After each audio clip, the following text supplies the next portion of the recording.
Hey guys, tonight we step into the dangerously elegant world of Victorian fashion, an era where looking sophisticated often mattered more than basic survival. So before you get comfortable, take a moment, like the video and subscribe, but only if you genuinely enjoy what I do here. And let me know in the comments where you're tuning in from and what time it is for you. It's always fascinating to see who's joining us from around the world. Now, dim the lights, maybe turn on a fan for that soft background hum, and let's ease into tonight's journey together. Victorian society became hopelessly obsessed with the colour green during the 19th century. Not a calm, respectable green. They wanted the brightest emerald shade imaginable. The kind of green that practically screamed across the ballroom like an aristocrat demanding more soup from a terrified servant. If your dress glowed faintly beneath candlelight like an enchanted swamp, then you were considered the height of sophistication. The slight drawback was that the dye contained arsenic. Chemists had developed pigments called Scheele's green and Paris green using arsenic compounds, and manufacturers immediately fell in love with them. The colour looked rich, luxurious and expensive, which, in Victorian society, usually mattered far more than whether it could quietly destroy your internal organs over time. Soon the dye spread everywhere. Dresses, gloves, ribbons, shoes, artificial flowers, wallpaper, children's toys. At some point, an entire civilization collectively looked at poison and thought, this would really brighten up the dining room.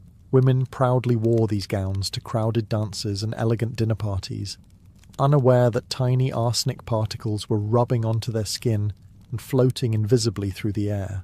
Heat and sweat made matters even worse. Warm ballrooms slowly released toxic fumes from the fabric itself, meaning many Victorian social events were essentially glamorous chemistry accidents accompanied by piano music.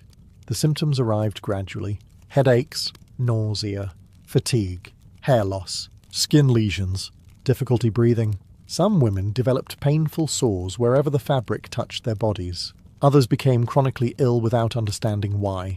Victorian doctors, meanwhile, remained committed to their favourite medical hobby: confidently misunderstanding women. A woman could be visibly collapsing from arsenic poisoning, and some doctor with impressive sideburns would still diagnose her with nervous sensitivity before recommending less reading and perhaps a relaxing walk outside, preferably not near the toxic wallpaper. The workers producing these fashionable items suffered even more horribly. Young factory employees spent entire days handling arsenic pigments with little protection. Artificial flower makers often dipped decorations directly into poisonous dyes using their bare hands. Many developed open sores, tremors, damaged lungs, and severe long-term illnesses. But the flowers looked delightful on hats, so industry marched onward with admirable optimism. Newspapers occasionally warned the public. Scientists published alarming reports. Satirical cartoons showed skeletons dressed elegantly in glowing green gowns. Yet society largely ignored the danger because the dresses remained fashionable. Victorian culture operated on a very simple principle. If something looked beautiful enough, death became more of a background detail. And honestly, the most Victorian part of all this was the attitude surrounding pale skin. Arsenic poisoning often made women appear weak, delicate and ghostly, which unfortunately happened to align perfectly with Victorian beauty standards. So in some cases, the poison was technically improving the look people were aiming for. Humanity truly has an extraordinary ability to mistake medical emergencies for fashion trends. If Victorian fashion had a single greatest enemy, it was probably the human ribcage. Corsets became one of the defining symbols of Victorian beauty, promising women the perfect hourglass figure through the ancient and highly scientific method of squeezing the body until nature surrendered completely. A tiny waist represented discipline, femininity, elegance, and social status. It also represented difficulty breathing, chronic pain, and organs quietly begging for mercy, somewhere beneath layers of whalebone and fabric. At first, corsets were not always extreme. Many women wore them with relatively moderate tightness for posture and support. But as fashion evolved, so did society's obsession with impossibly narrow waists. Tight lacing became increasingly popular among upper-class women competing to achieve measurements that sounded less like anatomy and more like the circumference of a decorative lamp. Some women trained their waists for years, tightening corsets gradually over time until their bodies physically adapted. Ribs compressed inward, Internal organs shifted position. The stomach, liver, and intestines all squeezed together like nervous passengers trying to survive a crowded carriage ride through London. Breathing became shallow and difficult. Many women could not properly expand their lungs while wearing tightly laced corsets, especially during dances or physical activity. Fainting became incredibly common. Victorian novels romanticized these dramatic collapses as signs of feminine delicacy, when in reality many women were simply experiencing temporary oxygen shortages in public. Nothing says elegance quite like losing consciousness beside the punch bowl.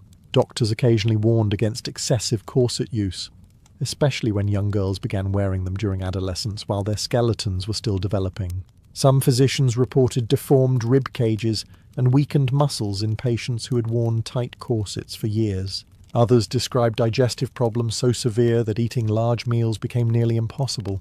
Ironically, Victorian society then praised women for eating very little, interpreting it as refined self-control rather than the obvious consequence of having your stomach compressed into the approximate shape of a folded letter. The materials themselves could also be dangerous.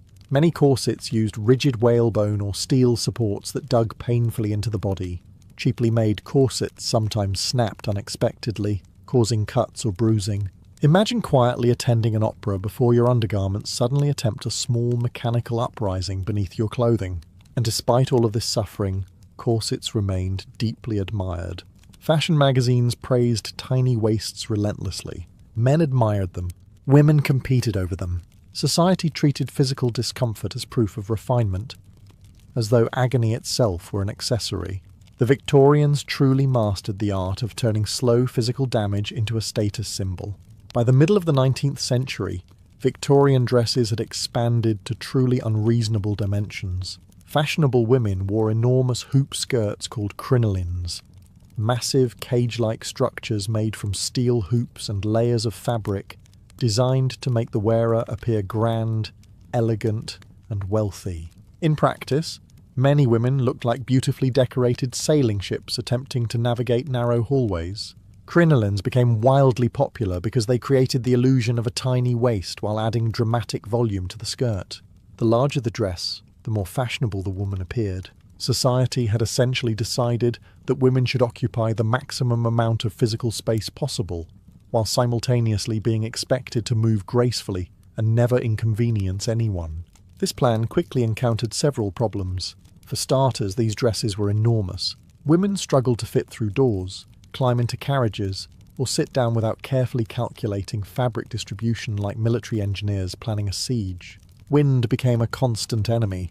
Entire skirts occasionally lifted or twisted unexpectedly in public, transforming elegant walks into desperate battles against physics.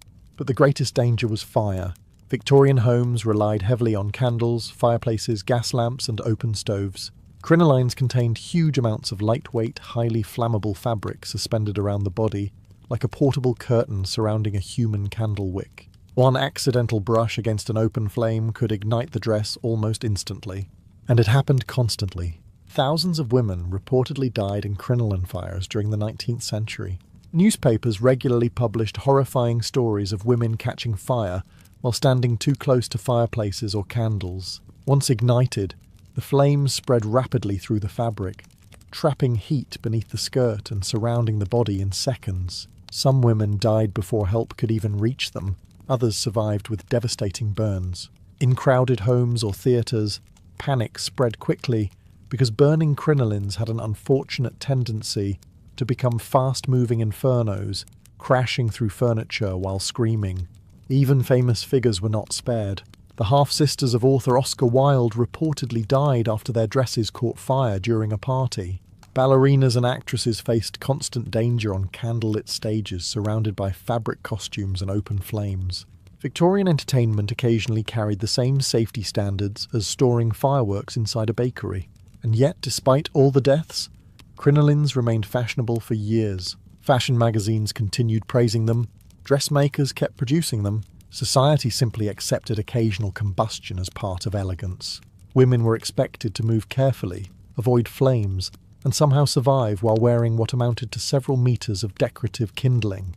The Victorians truly possessed unmatched confidence in humanity's ability to coexist peacefully with fire while wrapped entirely in curtains. Victorian beauty standards revolved around one central goal: looking as pale as humanly possible without technically being declared deceased. Pale skin represented wealth and refinement because it suggested you did not work outdoors.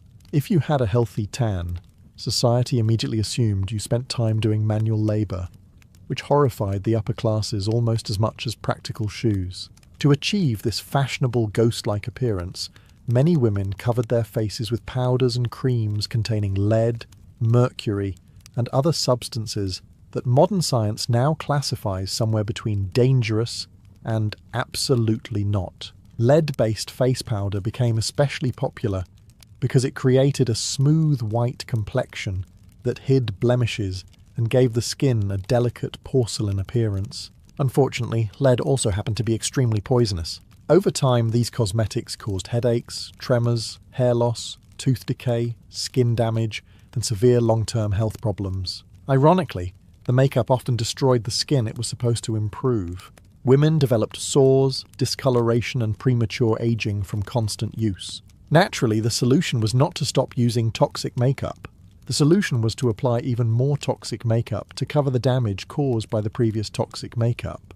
Victorian cosmetics operated with the same logic as setting your kitchen on fire to stay warm during winter. Some beauty products also contained mercury, which slowly poisoned users through repeated exposure. Mercury damaged the nervous system and caused emotional instability, memory problems, and trembling hands. But at least the complexion looked wonderfully refined while the nervous system quietly collapsed behind the scenes. Beauty routines themselves could be exhausting. Women applied layers of powder, creams, rouges, and perfumes daily, often in poorly ventilated rooms lit by candles or gas lamps. The combination of chemical fumes and heavy cosmetics sometimes caused dizziness or breathing problems. A Victorian dressing table occasionally resembled a small alchemist's laboratory, run by someone deeply committed to making questionable decisions. Even advertisements promoted these dangerous products aggressively. Companies promised eternal youth, flawless beauty, and radiant skin with astonishing confidence. There was very little regulation, meaning almost anyone could mix suspicious chemicals into a jar and market it as a miracle treatment. Victorian consumers trusted these products with the same optimism medieval peasants probably showed toward mysterious travelling doctors selling healing soup from a wagon. And perhaps the strangest part was that the ideal Victorian woman was expected to appear weak, pale, and slightly exhausted at all times. The symptoms of slow poisoning actually aligned perfectly with fashionable beauty standards. So while modern people spend fortunes trying to look healthy and energetic, the Victorians proudly poisoned themselves until they resembled elegant Victorian ghosts, wandering politely through candle-lit hallways. Victorian society feared aging with extraordinary intensity, especially when it came to hair.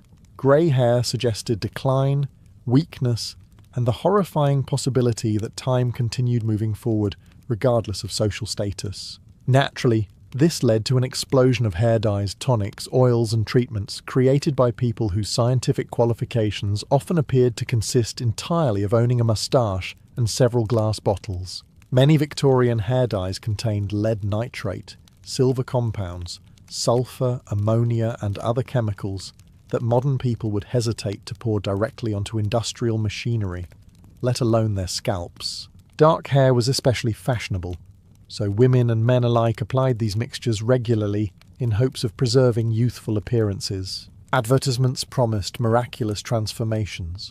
Restore your natural colour. Revive your beauty. Appear 20 years younger. Victorian marketing had already mastered the timeless business strategy of convincing insecure people to rub poison onto themselves for confidence. Some dyes worked gradually, staining the hair darker over repeated use. Others reacted unpredictably with heat, sweat, or sunlight. Certain mixtures left the hair brittle and weak. Some burned the scalp badly enough to cause blistering or permanent hair loss, which admittedly complicated the goal of appearing youthful. Imagine trying to preserve your hair by accidentally destroying it entirely. Humanity has always been impressively committed to irony. Men also participated enthusiastically in these dangerous grooming rituals, Victorian gentlemen carefully dyed beards and moustaches to maintain a distinguished appearance. Unfortunately, low-quality dyes sometimes produce bizarre shades rather than natural colours. A respectable businessman hoping for rich dark brown facial hair could occasionally emerge looking faintly blue under sunlight, like an emotionally exhausted raven. Hair tonics were equally questionable. Many contained alcohol, oils, perfumes, or chemical stimulants marketed as cures for baldness. Some products claimed to strengthen hair growth through invigorating scalp treatments, which often translated into aggressively irritating the skin until something happened. Victorians truly believed that if a product burned painfully enough, it was probably working.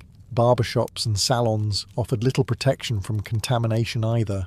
Brushes, combs and tools were reused constantly without proper sanitation. Skin infections spread easily. Certain hair products attracted lice or caused severe allergic reactions. Yet appearance remained everything. So people continued applying these mixtures daily, while pretending the faint chemical smell surrounding them was perfectly normal.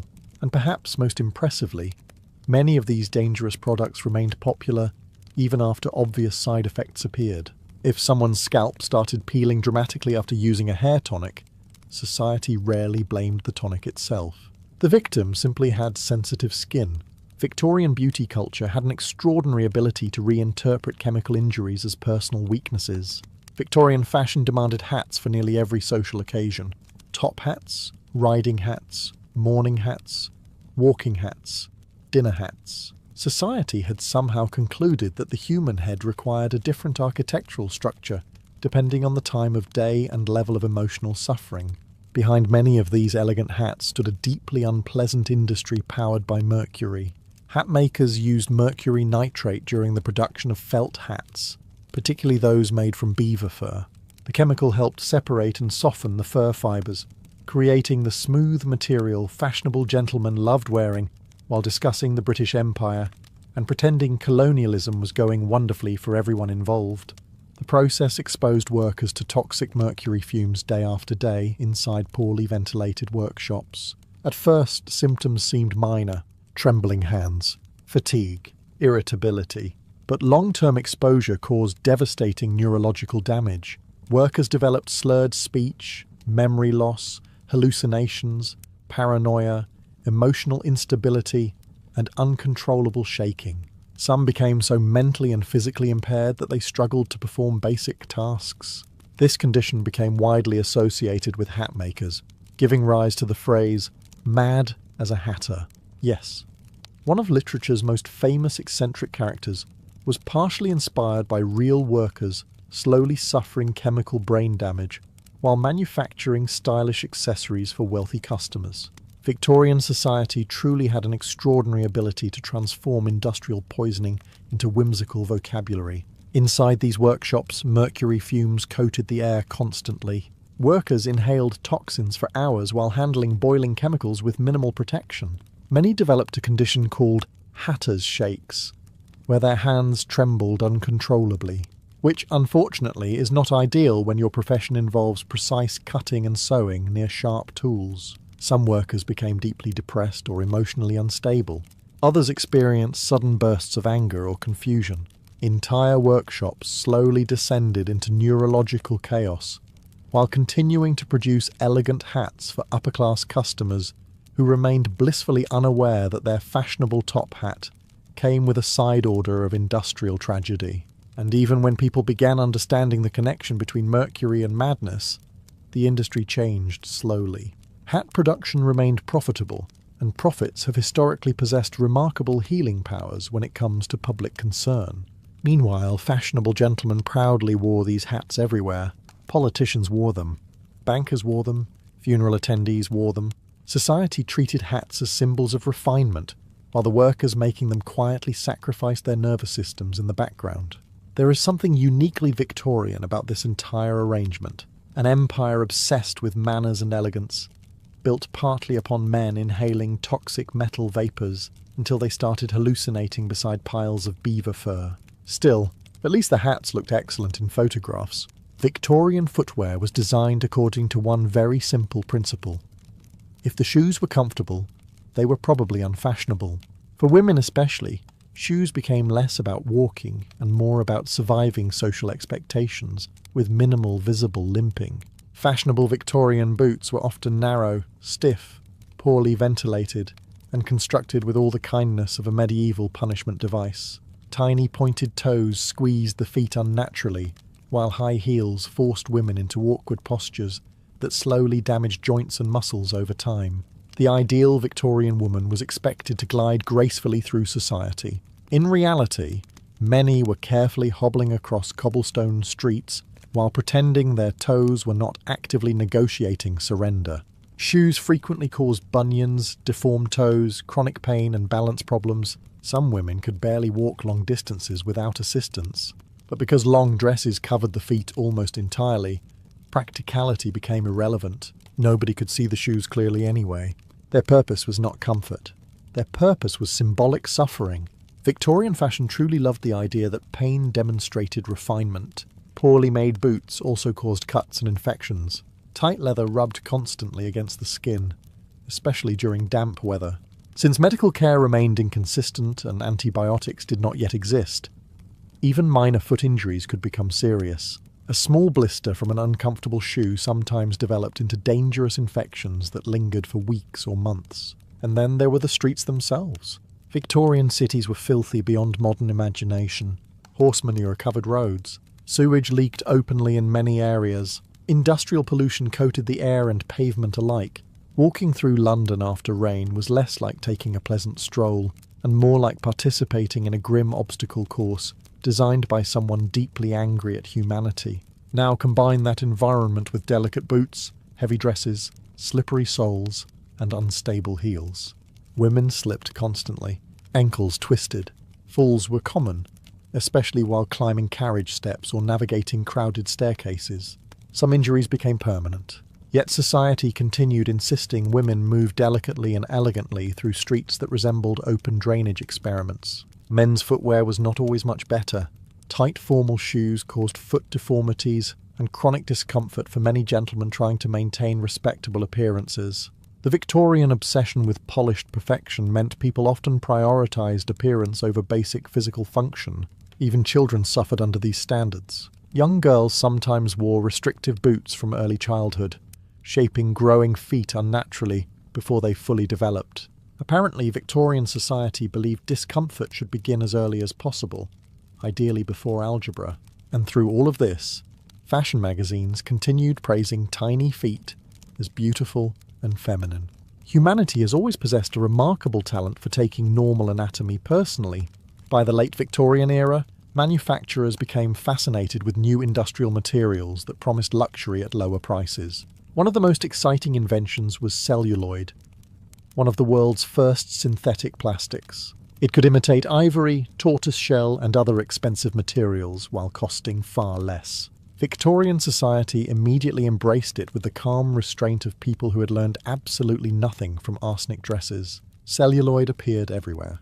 Hair combs, jewellery, buttons, fans, collar stays, vanity items, and decorative accessories all suddenly became cheaper and more widely available. To fashionable shoppers, it seemed like a miracle material. Unfortunately, celluloid had one small flaw. It was absurdly flammable. The material was made partly from nitrocellulose, which is chemically related to explosives. Heat, sparks, or open flames could ignite it frighteningly fast. And since Victorian life involved candles, fireplaces, gas lamps, cigars, and industrial machinery almost everywhere, this became a fairly serious design issue.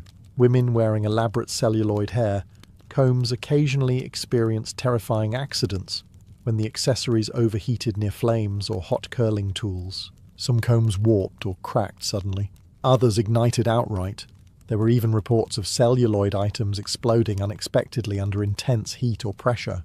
Imagine attending a polite Victorian dinner party, only for someone's decorative hairpiece to detonate beside the roast chicken. Very awkward for everyone involved.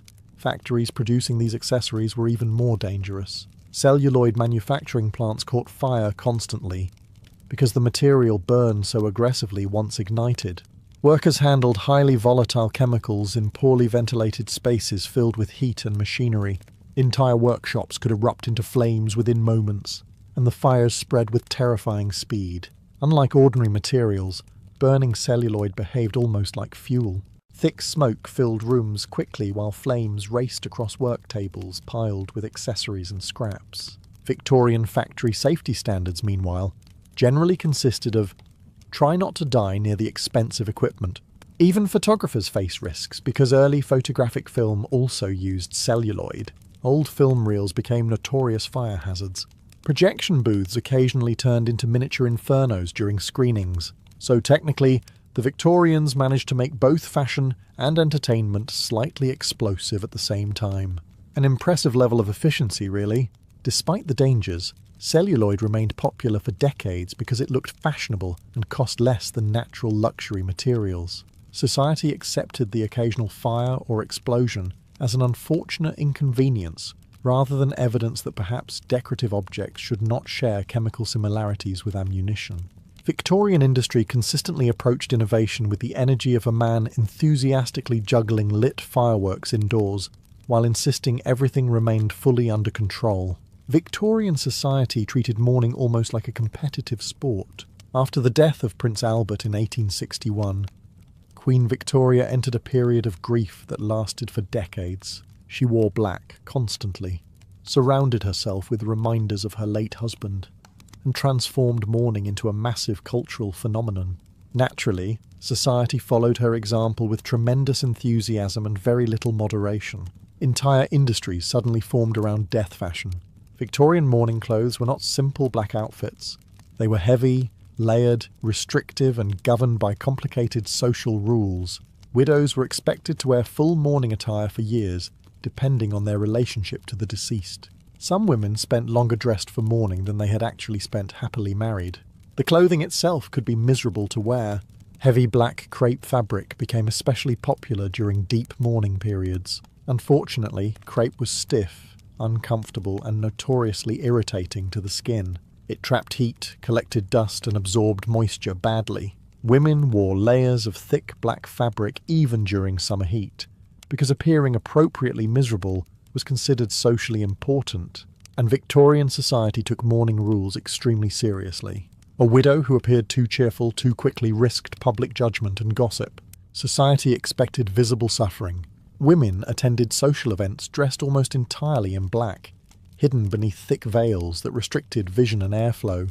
Some veils were so dense they made walking outdoors genuinely dangerous.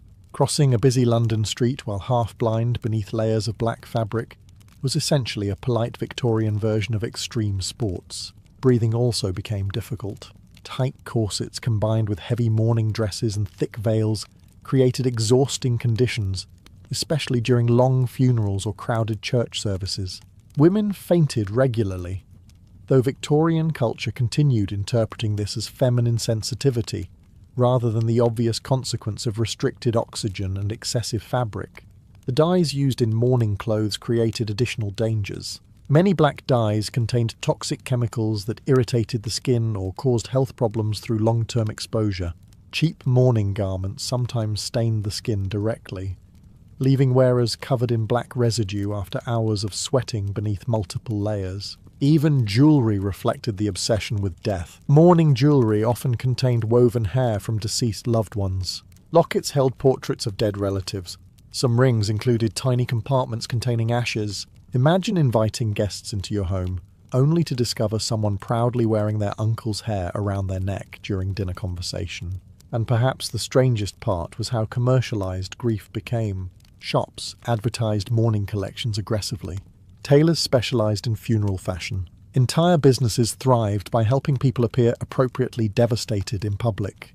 The Victorians somehow transformed personal sorrow into a strict social performance complete with dress codes, accessories and timelines. Because apparently losing a loved one was not difficult enough without also worrying whether your veil looked sufficiently tragic. Victorian hats gradually evolved from ordinary accessories into towering architectural projects, balanced precariously on the human head. By the late 19th century, fashionable women decorated hats with ribbons, artificial flowers, jewels, exotic feathers, and in many cases entire dead birds. Not feathers from birds, actual birds. full wings, heads, beaks, glass eyes. Occasionally the complete animal arranged dramatically, as though it had simply landed there moments before suffering a fatal misunderstanding. The feather trade exploded across Europe and America, as fashion demanded increasingly extravagant designs. Hunters slaughtered millions of birds worldwide to satisfy the market. Egrets, hummingbirds, herons, birds of paradise, kingfishers.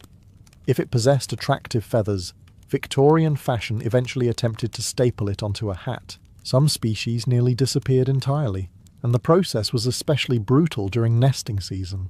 Hunters targeted adult birds while they cared for chicks, because breeding plumage looked more beautiful. The chicks then starved slowly in abandoned nests. Also, someone attending an afternoon tea could resemble an aggressively haunted peacock. Victorian fashion consistently asked itself not, "Should we do this?" but rather, "Would this look impressive near candlelight?" The hats themselves became absurdly large and heavy. Women balanced entire decorative ecosystems above their heads while navigating crowded streets and narrow carriage doors. Some hats required long pins to secure them properly, which introduced another delightful safety issue. Hat pins occasionally injured people during accidents or crowded public transport. Men complained constantly about being stabbed accidentally by fashionable women turning too quickly in public. Newspapers debated whether hatpins were becoming dangerous weapons. Society had somehow reached a point where decorative accessories were causing minor urban warfare on omnibuses. But the feathers brought additional health risks too. Poorly preserved bird skins often carried mites, fleas, bacteria, or mold. Dust from feathers irritated lungs and triggered allergic reactions. Some women wore these hats for hours in crowded indoor spaces beneath warm gas lighting, slowly inhaling particles from partially decomposing tropical birds positioned directly above their foreheads. And because Victorian cities were already filled with pollution, horse manure, industrial smoke, and questionable sanitation, adding dead exotic wildlife to the situation somehow felt perfectly reasonable. Eventually, public outrage over bird slaughter helped inspire early conservation movements. Activists campaigned fiercely against feather fashion, arguing that entire species were being wiped out for vanity. Their efforts later contributed to organisations like the Royal Society for the Protection of Birds, so at least some good emerged from the madness. Still, there remains something deeply Victorian about transforming ecological destruction into a stylish afternoon accessory while discussing morality over tea and biscuits. Victorian gloves were considered essential for respectable society. A proper gentleman wore gloves outdoors. A proper lady wore gloves at dinners, dances, walks, church services, funerals, carriage rides, and probably while silently judging neighbours from across the street. Bare hands suggested vulgarity, labour, or poverty. Gloves represented refinement, status, and cleanliness, which was ironic, considering many of them were quietly poisoning the people wearing them. Fashionable gloves came in delicate colours like emerald green, bright yellow, lavender, and deep crimson.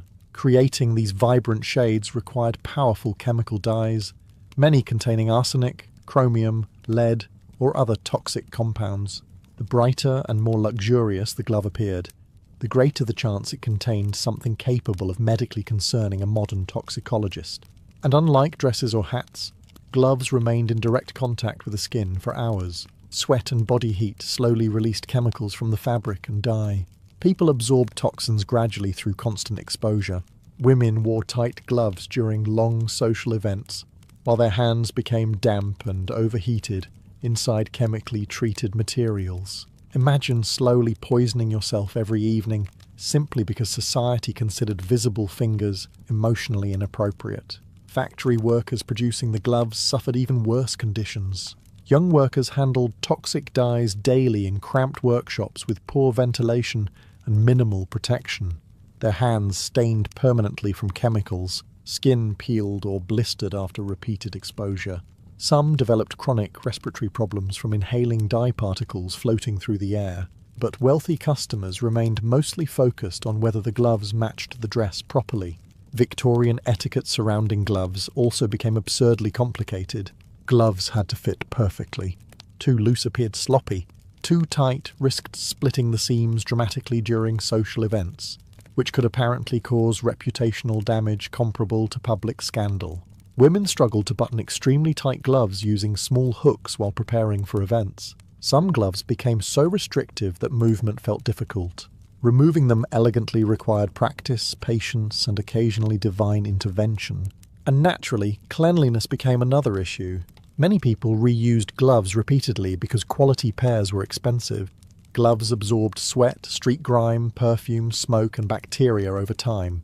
Washing delicate gloves proved difficult, so some simply accumulated layers of Victorian life inside the fabric like wearable historical evidence. By the end of a crowded London season, a fashionable pair of gloves had likely encountered horse manure, industrial pollution, toxic dyes, questionable public hygiene, and several mildly ill aristocrats coughing into opera handkerchiefs. Yet society still considered them symbols of sophistication. The Victorians possessed a remarkable ability to transform ordinary clothing into elaborate rituals of discomfort, contamination, and low-level chemical exposure, all while maintaining absolute confidence that they represented the peak of civilized behavior. Victorian society admired women who looked fragile, delicate, and impossibly thin. Ideally, a fashionable woman appeared as though a strong breeze or emotionally charged piano performance might finish her off entirely. Naturally, this led to deeply terrible dieting practices. Many women survived on painfully small meals to maintain tiny waists. Tea became a favourite substitute for actual nutrition because it suppressed appetite while allowing people to pretend they had eaten something substantial.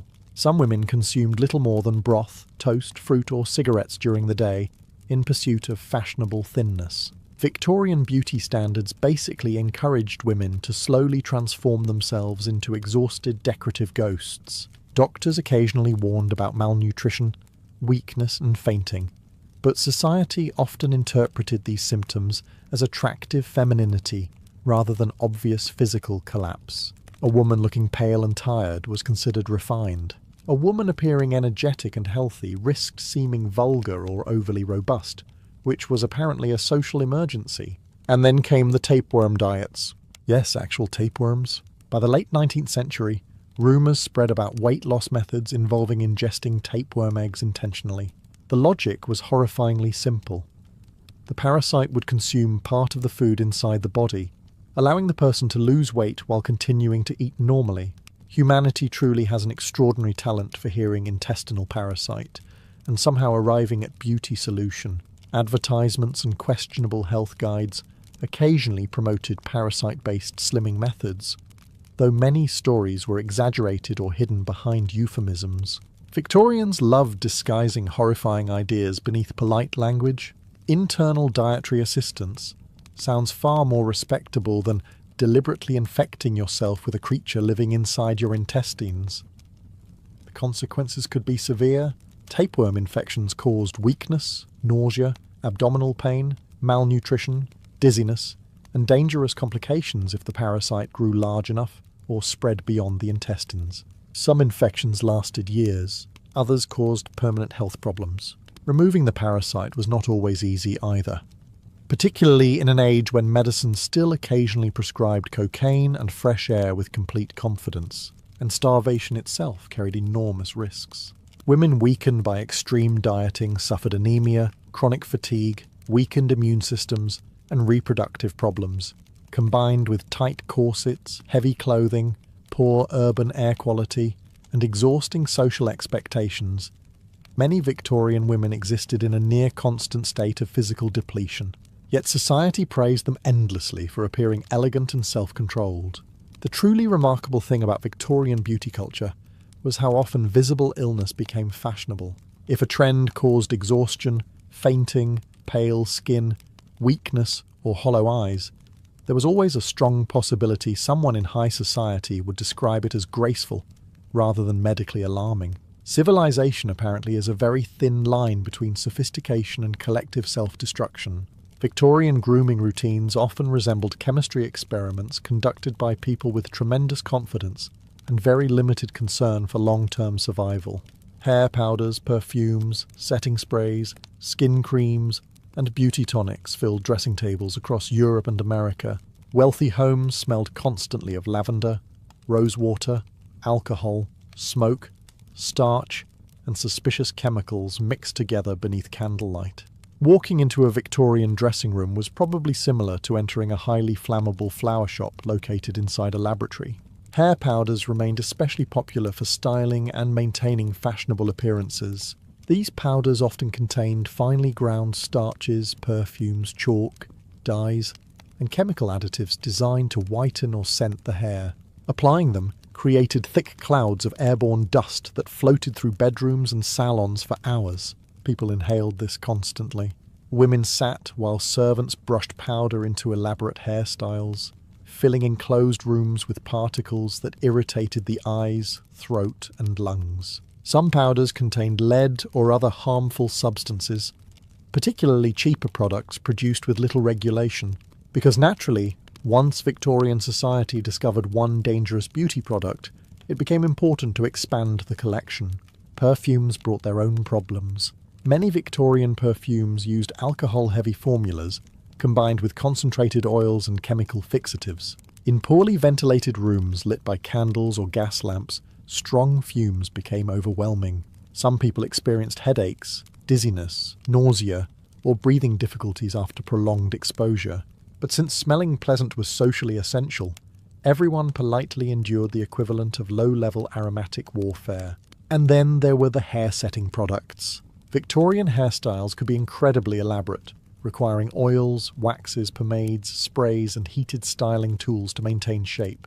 Certain setting mixtures contained flammable alcohol or chemical ingredients that reacted badly near open flames. Since nearly every Victorian room contained candles, fireplaces, or gas lamps, beauty routines occasionally carried the same safety standards as preparing fireworks inside a library. Hair itself also became a surprisingly dangerous issue. Large hairstyles collected dust, soot, and pollution from Victorian cities, which were already drowning beneath coal smoke and industrial grime. Some people washed their hair infrequently because styling took so much effort. Hair oils and pomades trapped dirt against the scalp, sometimes causing irritation, infections, or lice infestations. And yet despite all this, Victorian society remained obsessed with maintaining perfect appearances at all times. Women spent hours constructing hairstyles heavy enough to challenge basic neck strength, while breathing chemical powders inside overheated rooms. The truly impressive part is that the Victorians managed to transform ordinary grooming into a process involving respiratory irritation, toxic exposure, fire hazards, and occasional scalp infections. Then still described the era as refined and civilized with complete sincerity. Victorian society adored jewellery with almost religious devotion. Rings, lockets, brooches, bracelets, earrings, chains, hairpins. If a person could physically attach decorative metal to part of the body, the Victorians immediately considered it an essential social requirement. And naturally, many of these beautiful accessories came with deeply questionable health consequences. Cheap jewellery often contained lead, copper, nickel, or poorly mixed metal alloys that reacted badly against the skin. Earrings caused infections regularly because piercing methods were far from sterile. Tiny cuts or irritations became dangerous in an era before antibiotics, especially in crowded industrial cities filled with smoke, dirt, and bacteria enthusiastically thriving in every available corner. A simple infected ear piercing could turn into weeks of swelling, fever, and misery. But appearance mattered more than comfort. So women continued wearing painfully heavy earrings and necklaces for long social events while pretending everything felt perfectly normal. Victorian fashion relied heavily on the principle that visible suffering should remain invisible if possible. Brooches and pins created their own hazards. Large decorative pins secured dresses, hats, collars, and layers of fabric together. Some were extremely sharp and surprisingly long. Accidental stabbings were common while dressing or moving through crowded spaces. A fashionable Victorian woman occasionally carried enough hidden metal spikes to qualify as lightly armed. And then there were mourning lockets. Victorian mourning culture became obsessed with preserving physical reminders of the dead. Lockets contained portraits, ashes, or woven hair from deceased relatives. Hair jewellery became especially popular because apparently society looked at grief and concluded it needed more accessories. Imagine attending dinner while the woman beside you casually explains that the bracelet she's wearing contains her late husband's hair carefully braided into decorative patterns. Victorian small talk truly operated on another level entirely. Some jewellery pieces also became physically exhausting to wear. Wealthy women layered heavy necklaces, chains, and decorative ornaments across dresses already weighed down by thick fabrics and corsets. Long evenings spent carrying several kilograms of metal and fabric left many women with neck pain, headaches, and fatigue. The pressure to display wealth through jewellery also encouraged dangerous thefts and robberies. Travelling through crowded streets while visibly covered in gold and gemstones was not always wise in Victorian cities where poverty remained widespread and policing inconsistent. Fashionable people sometimes walked around displaying the modern equivalent of "please rob me immediately" attached directly to their clothing. And despite all of this, society treated jewellery as essential proof of elegance and status. The more decorative and uncomfortable the accessory appeared, the more refined the wearer supposedly became. The Victorians possessed a remarkable ability to transform ordinary human decoration into a complicated mixture of vanity, infection risk, emotional discomfort, and mild physical injury, all while maintaining excellent posture at dinner parties. Perhaps the most dangerous Victorian fashion trend was not a dress, a corset, or a poisoned cosmetic. It was the belief that women should look permanently exhausted. Victorian beauty standards celebrated fragility with almost disturbing enthusiasm. The ideal upper-class woman was expected to appear pale, delicate, emotionally sensitive, physically weak, and slightly unwell at all times. Society admired women who looked as though climbing a staircase might require spiritual preparation afterward. Healthy colour in the cheeks suggested outdoor labour. Strong muscles appeared unfeminine. Energy itself became suspicious. Women were encouraged to move slowly, speak softly, eat lightly, and avoid excessive physical activity. Exercise remained controversial for many upper-class women because vigorous movement supposedly damaged femininity. Imagine living in a society where taking a brisk walk too confidently risked social criticism. Fainting became especially romanticized. Victorian novels, paintings, and theatre productions constantly portrayed women collapsing gracefully onto couches, while concerned gentlemen rushed forward dramatically. In reality, many women fainted because they were wearing crushing corsets, breathing stale air, eating too little, and existing beneath several kilograms of fabric in overheated rooms lit by gas lamps. Medical emergency? No. Apparently this was elegance.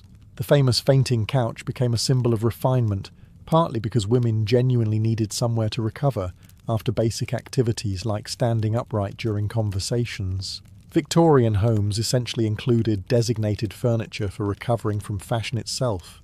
Doctors often reinforced these harmful ideals. Women diagnosed with nervous conditions were prescribed rest, isolation, and inactivity. Some were discouraged from reading too much or engaging in intellectual work because society feared education might overstimulate the female brain.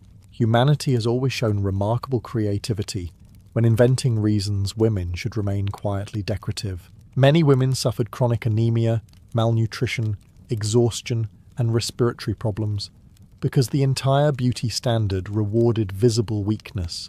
Pale skin from poor health looked fashionable. Thinness from starvation appeared refined. Fatigue from restrictive clothing became feminine grace. The cruelest part was how these standards trapped women socially. A woman who appeared strong, outspoken, physically active, or independent often faced criticism for seeming improper. Victorian culture demanded women perform delicacy constantly, even when it actively damaged their health. Society had somehow transformed basic survival instincts into bad manners. And through all this suffering, the Victorians still considered themselves the height of civilized progress. An empire covered the globe. Industry expanded rapidly. Science advanced enormously. Yet countless people continued applauding women for looking faint enough to collapse beside a piano after inhaling arsenic while balancing dead birds on their heads. Human history is truly magnificent sometimes. In Sparta, courtship did not begin with poetry, flirtation, or awkward compliments about someone's eyes. It began with military training, state supervision, and occasional public beatings, which, to the Spartans, counted as healthy social development. From early childhood, Spartan boys belonged less to their families and more to the state itself. At age 7, they entered the agoge, the brutal education system designed to transform noisy children into disciplined warriors capable of surviving cold, hunger, exhaustion, and conversations with Spartan elders. The boys slept in communal barracks, trained constantly, and learned to obey without hesitation. They wore minimal clothing, ate barely enough food, and were encouraged to steal supplies if necessary. If caught, they were punished harshly.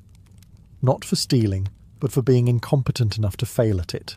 Ancient Sparta always found new ways to make childhood feel like a hostage negotiation. Meanwhile, Spartan girls lived very differently compared to women in most Greek city-states. Unlike Athenian women, who were often expected to remain indoors managing households quietly, Spartan women exercised publicly, participated in athletic competitions, and received basic education. They ran races, wrestled, danced, and trained their bodies openly. Other Greeks found this horrifying. To many Athenians, the sight of a physically confident Spartan woman was more unsettling than an invading army. But Sparta had practical reasons for this system. Strong women, they believed, produced strong children. Nearly every aspect of Spartan life revolved around military survival and maintaining the citizen population. Romance itself became another branch of state policy. A deeply uncomfortable branch, admittedly, but still state policy. Young Spartan men spent most of their youth isolated from normal family life. Even after marriage, many men under 30 continued sleeping in military barracks with fellow soldiers. Imagine trying to maintain a healthy relationship, while your government insists you spend most nights sleeping beside sweaty men discussing spear formations. Modern couples complain about work-life balance. Spartan couples barely had a life section available at all. And yet courtship still happened beneath all the discipline. Young men and women observed each other during festivals, athletic contests, dances and religious ceremonies. Spartan society actually encouraged attraction, though quietly and without much sentimental nonsense. Excessive emotional behaviour was considered suspiciously un-Spartan. Nobody wanted to be remembered as the warrior who conquered 3 enemy cities, but fainted because a woman smiled at him near a temple. Love existed in Sparta. It simply had to survive the constant interference of the Spartan state first. Although Spartan society looked permanently one bad day away from declaring war on happiness itself, young men and women still had opportunities to meet each other. Naturally, these meetings occurred under strict traditions, public observation, and the looming presence of elders silently judging everyone's posture. Religious festivals played a major role in Spartan courtship. During celebrations honouring gods like Artemis and Apollo, young Spartans gathered for dances, athletic contests, singing competitions, and rituals that blended worship with social display. Unlike many Greek societies where respectable women stayed hidden indoors, Spartan girls appeared openly in public ceremonies. They danced, raced, sang in choruses, and sometimes performed athletic exercises wearing surprisingly light clothing by Greek standards. This caused endless scandal among outsiders. Athenians in particular were horrified. They viewed Spartan women the same way medieval monks might react to a nightclub. Writers from other city-states constantly complained about Spartan girls exercising publicly and speaking too freely. Meanwhile, the Spartans looked at Athens and saw pale intellectuals arguing about philosophy while requiring assistance lifting furniture. At these festivals, young men carefully observed potential wives. But Spartan attraction was rarely based on softness or charm alone. Physical fitness mattered enormously. Strength, discipline, health, and endurance were considered attractive because Spartan marriage was tied directly to producing future soldiers. Romance existed, certainly, but it came wrapped in state expectations and military practicality. Nothing says passionate courtship, quite like being evaluated for your ability to survive childbirth or shield combat. Young women also judged the men carefully. A cowardly Spartan man faced public shame from nearly everyone, especially women. Spartan mothers famously told sons to return with your shield or on it, which is both historically memorable and perhaps the least comforting goodbye phrase ever invented. Conversation between young couples was often limited. Spartan culture admired restraint and disliked excessive emotional displays. Public flirting, dramatic declarations of love, or poetic performances would have seemed embarrassingly theatrical. If an Athenian man arrived singing romantic poetry beneath a Spartan woman's window, he would likely be handed a spear and told to do something useful. Still, attraction grew during these shared gatherings. Dancing together during festivals created rare moments where discipline loosened slightly, and young Spartans could glimpse each other beyond military expectations. Beneath the severe reputation of Sparta existed ordinary human emotions: curiosity, desire, nervousness, and admiration. They simply expressed those emotions with the emotional subtlety of a stone fortress, which in fairness was very Spartan. Spartan marriage customs were so unusual that even other Greeks occasionally stopped arguing with each other long enough to say, "What exactly are the Spartans doing now?" One of the strangest traditions involved the symbolic capture of the bride. When a Spartan man was finally ready to marry, the woman was not escorted into a beautiful ceremony filled with flowers and emotional speeches. Instead, her hair was cut short, she was dressed in a simple cloak and sandals, and she was placed alone in a dark room to wait for her husband. Romantic, in the same way a military ambush is romantic. The groom would secretly visit her at night, often sneaking away from his barracks, because Spartan men under 30 still lived and slept with their military units. Even after marriage, husbands were expected to continue their military discipline first and their family life second. Sparta truly believed the ideal way to strengthen romance was to make sure couples rarely saw each other. According to some ancient writers, these secret nighttime visits actually increased desire between husbands and wives. The logic was that constant separation prevented couples from becoming bored with each other. Modern marriage counselors might suggest communication, trust, and emotional support. The Spartans suggested hiding in darkness and sprinting back to the barracks before sunrise. And oddly enough, some historians think this system may have worked better than expected. Because Spartan husbands and wives spent limited time together, their meetings carried excitement and anticipation. A husband risking punishment to secretly visit his wife created an atmosphere closer to forbidden romance than ordinary domestic life. Still, the system remained deeply tied to Spartan priorities. Marriage was not considered a purely private matter. The state wanted healthy children and stable citizen families. Men who delayed marriage too long could face public ridicule.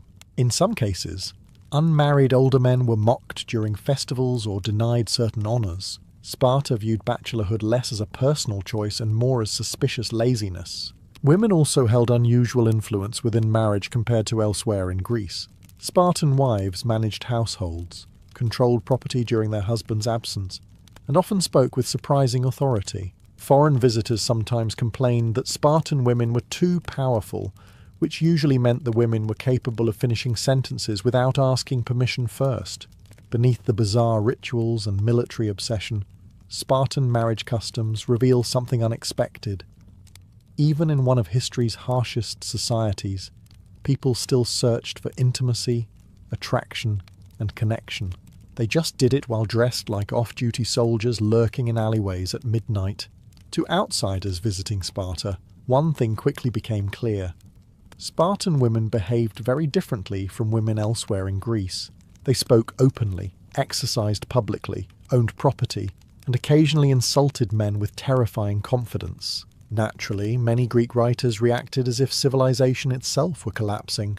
In Athens, respectable women were expected to remain mostly inside the household, quietly managing domestic duties, while men handled politics, philosophy, and public life. Spartan women, meanwhile, were outdoors racing, training, singing in festivals, supervising estates, and telling warriors not to embarrass themselves in battle.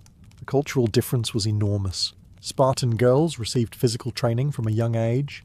They ran races, practiced wrestling, threw javelins, and danced in athletic festivals. The Spartans believed strong women produced strong children, and since Sparta treated childbirth as another contribution to military survival, female health became a public concern rather than a private matter. Romance in Sparta was always tangled together with state priorities. Even attraction itself became partially political. This unusual freedom shaped Spartan courtship in important ways. Spartan women often had more influence in choosing partners than women in many other Greek societies. A weak, cowardly, or dishonourable man could easily lose respect in the eyes of women, and Spartan women were not famous for hiding their opinions gently. Ancient sources describe women mocking cowardly soldiers publicly, which probably made military discipline extremely effective. Fear of enemy spears was one thing. Fear of becoming the subject of public ridicule from Spartan women was apparently far worse. Because Spartan men spent so much time away training or campaigning, women also controlled large portions of household property and daily management. By later periods, Spartan women owned significant amounts of land. Other Greeks found this deeply unsettling. Philosophers complained that Spartan women had too much freedom, which in ancient history usually translates loosely to they were allowed to speak without fainting first. This independence also affected marriage itself. Spartan wives were expected to be intelligent, capable, and physically strong enough to manage households alone during wartime absences. Marriage was not simply about obedience. It was about maintaining Spartan society, while the men spent half their lives preparing to stab neighbouring city-states professionally. And despite Sparta's harsh reputation, some ancient writers noted genuine affection between Spartan couples. The unusual balance of separation, mutual respect, and shared discipline may have created relationships that felt surprisingly equal for the ancient world. Though admittedly, equality in Sparta still involved occasional kidnappings, military inspections, and emotionally repressed midnight visits. History rarely offers perfect systems. For a society obsessed with discipline and order, Sparta handled married life with surprising levels of secrecy. Newly married Spartan couples often spent years meeting almost entirely at night, sneaking around like criminals whose great offence was legally recognizing each other as husband and wife. After marriage, Spartan men under 30 usually continued living in military barracks rather than at home. Their loyalty belonged first to the Spartan state, second to their fellow soldiers, and somewhere farther down the list, hopefully, to their families. A husband was expected to train, eat, sleep, and fight alongside his comrades almost constantly. Domestic life existed in whatever exhausted hours remained afterward. Because of this system, many husbands visited their wives secretly after dark. Ancient writers describe men quietly slipping through the streets at night, avoiding detection before returning to the barracks by morning. Sparta had somehow transformed marriage into something resembling an illegal affair. And strangely, the Spartans considered this beneficial. They believed separation preserved passion and prevented couples from becoming overly attached or emotionally soft. Familiarity, in their eyes, weakened discipline. By limiting contact, desire supposedly remained stronger.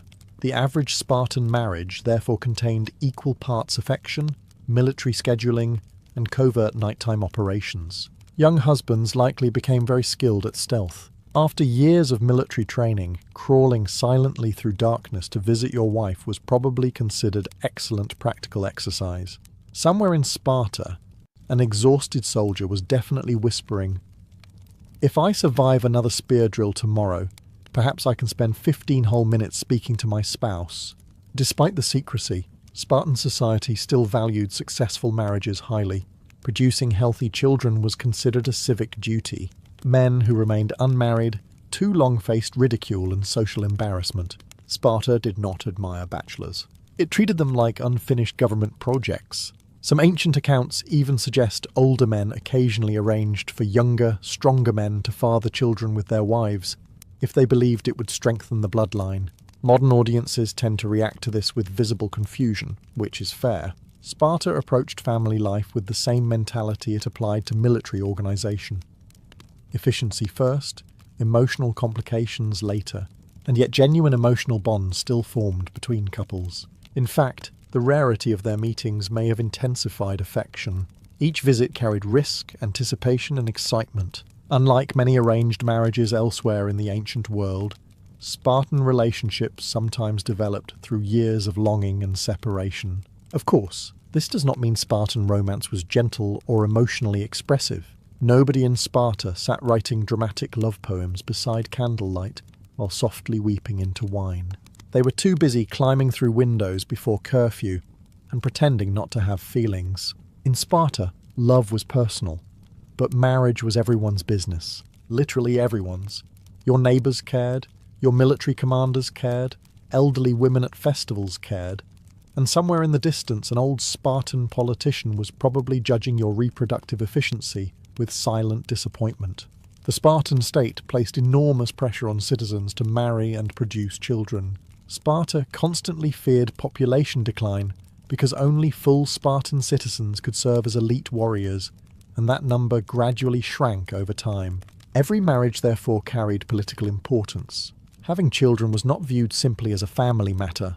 It was considered a patriotic duty. Naturally, this created a deeply relaxing atmosphere for romance. Men who delayed marriage too long faced public humiliation.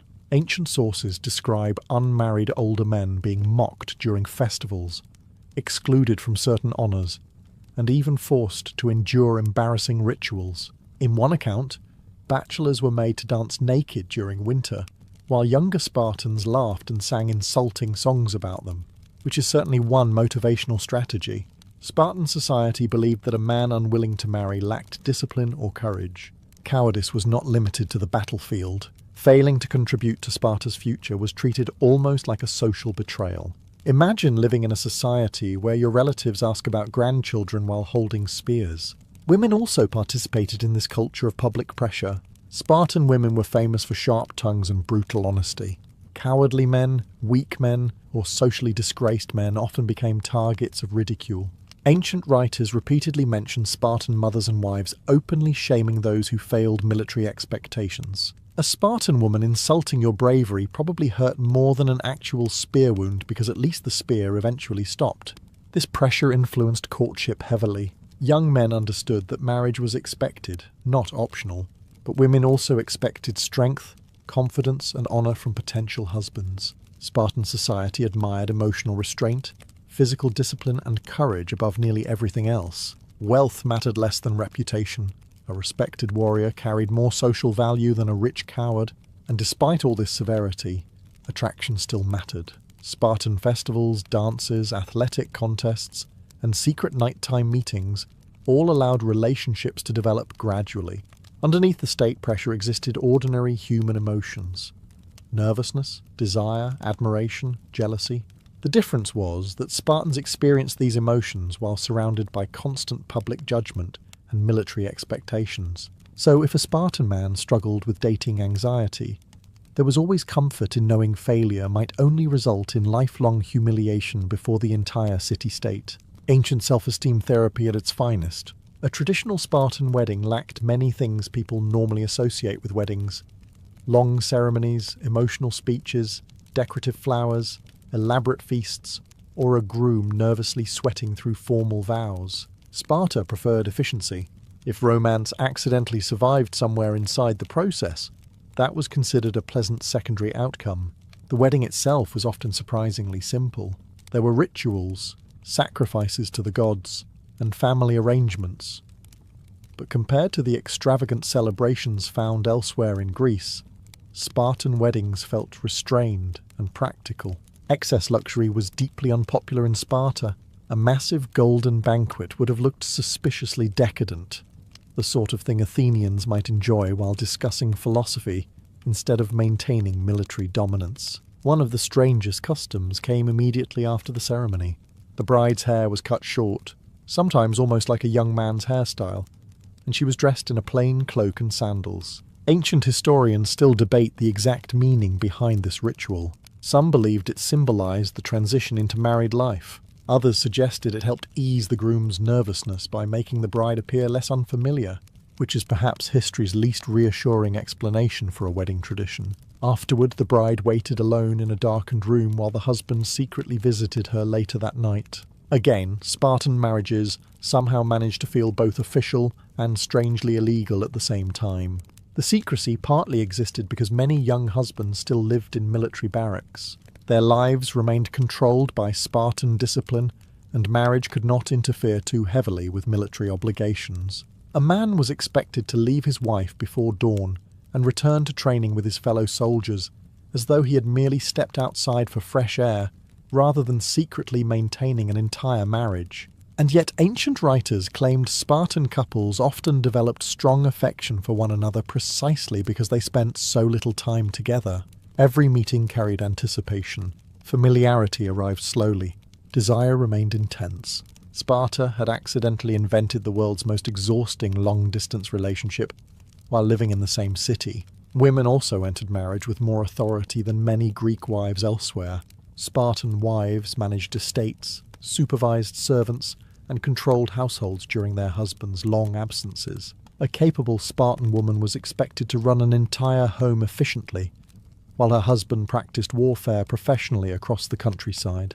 Underneath the harsh customs and military discipline, Spartan weddings reveal something surprisingly human. Even in a society obsessed with toughness, people still searched for closeness, intimacy, and companionship. They simply approached romance with the emotional atmosphere of an organized military campaign. By the standards of the ancient world, Spartan marriage was deeply unusual.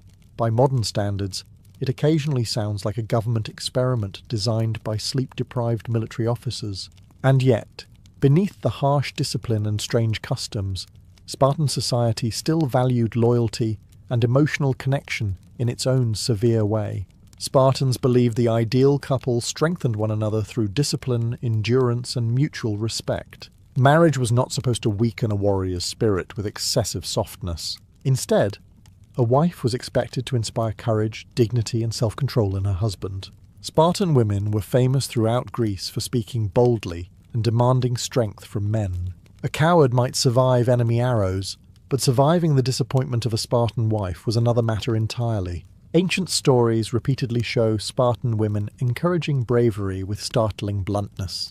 Mothers told sons to return with your shield or on it. Wives reportedly mocked husbands who behaved dishonorably in battle.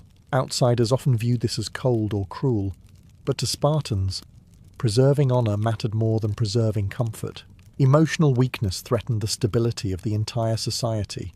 Still, Spartan relationships were not completely devoid of affection. Ancient writers occasionally described deep loyalty between husbands and wives. Because Spartan men spent so much time away training or fighting, reunions carried emotional weight. A returning husband was not merely arriving home from work. He was returning from a life constantly surrounded by danger, exhaustion, and the possibility of death.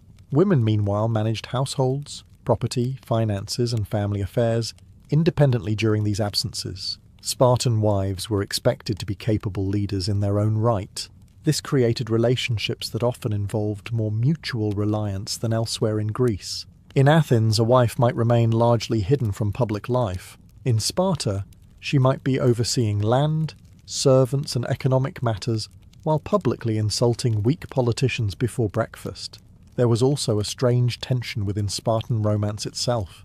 The state constantly interfered in private life, yet emotional attachment clearly survived underneath the regulations. Secret nighttime visits, long separations, and public expectations may actually have intensified feelings between couples. Desire grows easily when society treats seeing your own spouse like a covert military operation. And despite Sparta's terrifying reputation, many Spartan couples probably experienced familiar emotions recognizable today: longing, attraction, jealousy, pride, affection, and grief.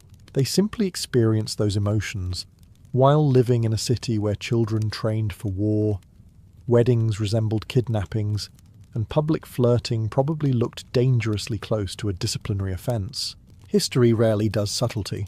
Sparta certainly did not. Over time, the famous Spartan system that once terrified Greece slowly began to weaken. The discipline remained legendary, the stories remained dramatic, and the reputation survived for centuries. But underneath the image of perfect warriors, Sparta faced serious problems. And like many societies obsessed with strength, it eventually discovered that rigidity can become its own weakness. One major issue was population decline. Full Spartan citizens became fewer and fewer as generations passed. Spartan men died in wars, lost citizenship through poverty, or failed to meet the strict requirements expected by the state. Marriage customs that once seemed practical began creating demographic problems. Too few citizens were producing too few children, and Sparta gradually struggled to maintain its military dominance. The irony was painful. Sparta had built an entire society around producing perfect warriors, only to discover there were increasingly fewer Spartans left to train. As Spartan power faded after defeats like the Battle of Leuctra, the old traditions also weakened. Foreign influences entered Sparta more openly. Wealth inequality increased. Luxury slowly replaced some of the old discipline. The severe simplicity that once defined Spartan life became harder to maintain as political power declined. Eventually, Sparta became less the terrifying military machine of legend, and more a place tourists visited to hear stories about the terrifying military machine it used to be. But the image of Spartan courtship survived in ancient history because it remained so unusual.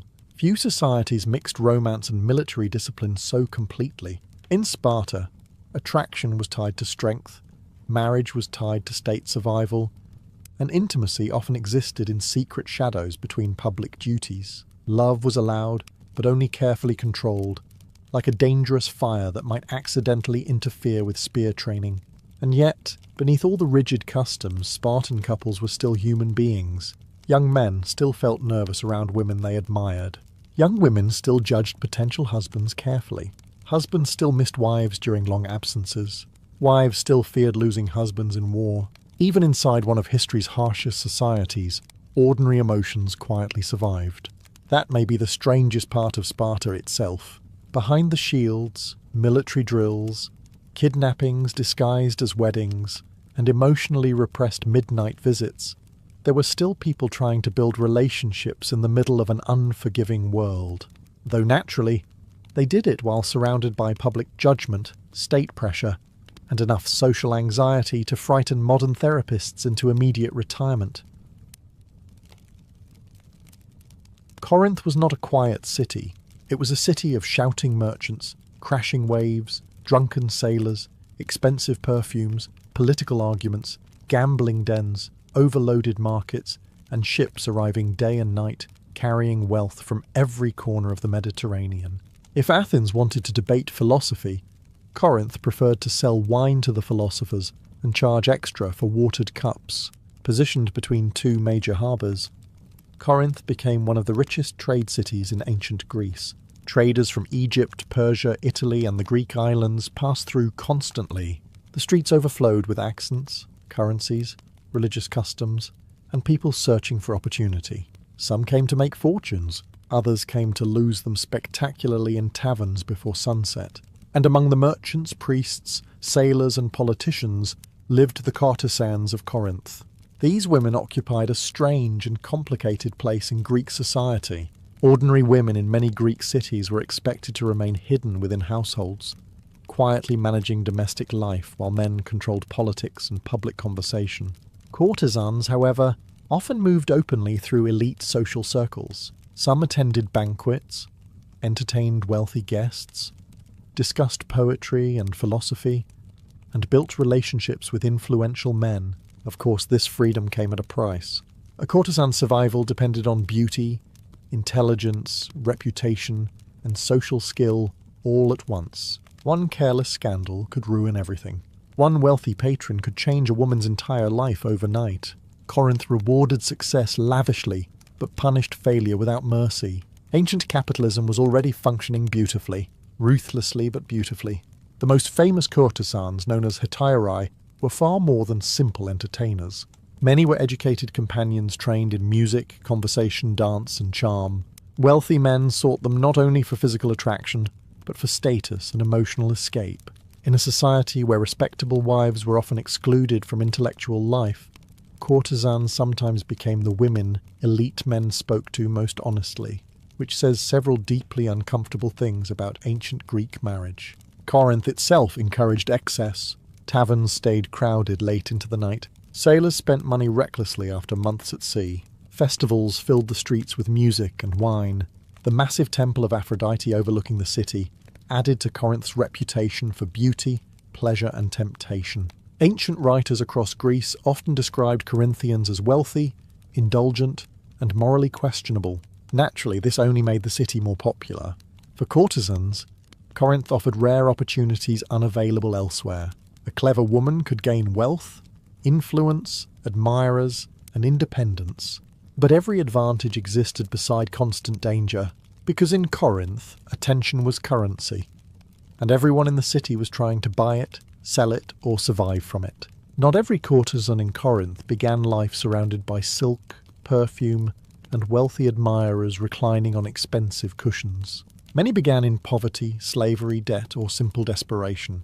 Ancient Greece liked to celebrate beauty and elegance, but underneath the polished banquets and poetic compliments was a brutal reality. Survival usually came first. Some women entered the profession after being sold as slaves. Others were foreigners arriving from distant cities with few protections or family connections. A few may have chosen the life willingly because it offered freedoms unavailable through ordinary marriage. In many parts of Greece, respectable wives lived restricted lives inside the household, often married young and excluded from public conversation. A successful courtesan, meanwhile, could move through elite social circles, earn money independently, and influence powerful men directly. Of course, this freedom depended heavily on remaining attractive, intelligent, entertaining, and socially useful at all times. So naturally, it was a perfectly relaxing career with no pressure whatsoever. Young courtesans often trained carefully in music, dance, conversation, fashion, and etiquette. The elite hetairai were expected to charm wealthy clients intellectually as well as physically. A successful evening might involve singing poetry, discussing politics, listening to philosophical debates, laughing at a merchant's terrible jokes, and pretending not to notice that the same merchant had spilled wine on himself 3 times already. Appearance mattered enormously. Expensive perfumes, carefully styled hair, jewellery, cosmetics, and elegant clothing all helped create the image wealthy men desired. Corinth's markets overflowed with imported luxuries from across the Mediterranean world, and courtesans used these goods strategically. In a competitive city filled with beauty and temptation, presentation became a form of survival. But behind the glamour existed constant uncertainty. Courtesans depended on reputation and patronage. Wealthy clients could become possessive, jealous, violent, or suddenly uninterested. Rivalries between courtesans could be ruthless. One scandal, one rumour, or one younger competitor arriving from another city could destroy years of carefully built success. Some women managed to gain remarkable wealth and independence. A famous courtesan might own property, servants, expensive clothing, and even influence political conversations indirectly through elite patrons. Others aged into poverty once their beauty faded or their connections disappeared. Corinth celebrated youth and charm enthusiastically, but it rarely rewarded loyalty. And so every evening became a performance. The laughter, elegance, flirtation, and confidence displayed at banquets often concealed something far less romantic underneath. The exhausting need to remain desirable in a city that consumed beauty as casually as it consumed wine. The true workplace of a Corinthian courtesan was not the street, it was the banquet. As evening settled over Corinth, wealthy men gathered inside private dining rooms, lit by flickering oil lamps and filled with music, perfume, roasted meats, and far too much wine. Merchants celebrated profitable voyages. Politicians argued loudly about alliances they barely understood. Sailors bragged about storms they probably exaggerated. Philosophers explained the meaning of life while servants quietly refilled their cups for the 6th time. And moving carefully through all of this chaos were the courtesans. At elite banquets known as symposia, courtesans entertained guests through conversation, music, dancing, poetry, and companionship. Unlike respectable wives, who were generally absent from these gatherings, courtesans participated directly in the social and intellectual atmosphere of elite male society. A skilled hetaira needed far more than physical beauty. She needed memory, wit, emotional intelligence, and the ability to navigate rooms full of drunk, powerful men without losing control of the situation, which frankly sounds more exhausting than rowing a warship. A successful courtesan understood how to adapt herself to different clients. One merchant wanted admiration for his wealth. A politician wanted agreement with his opinions. A lonely traveller wanted companionship. A philosopher wanted someone patient enough to listen to him explain the universe for 4 straight hours while forgetting to pay for dinner. Conversation itself became an art form.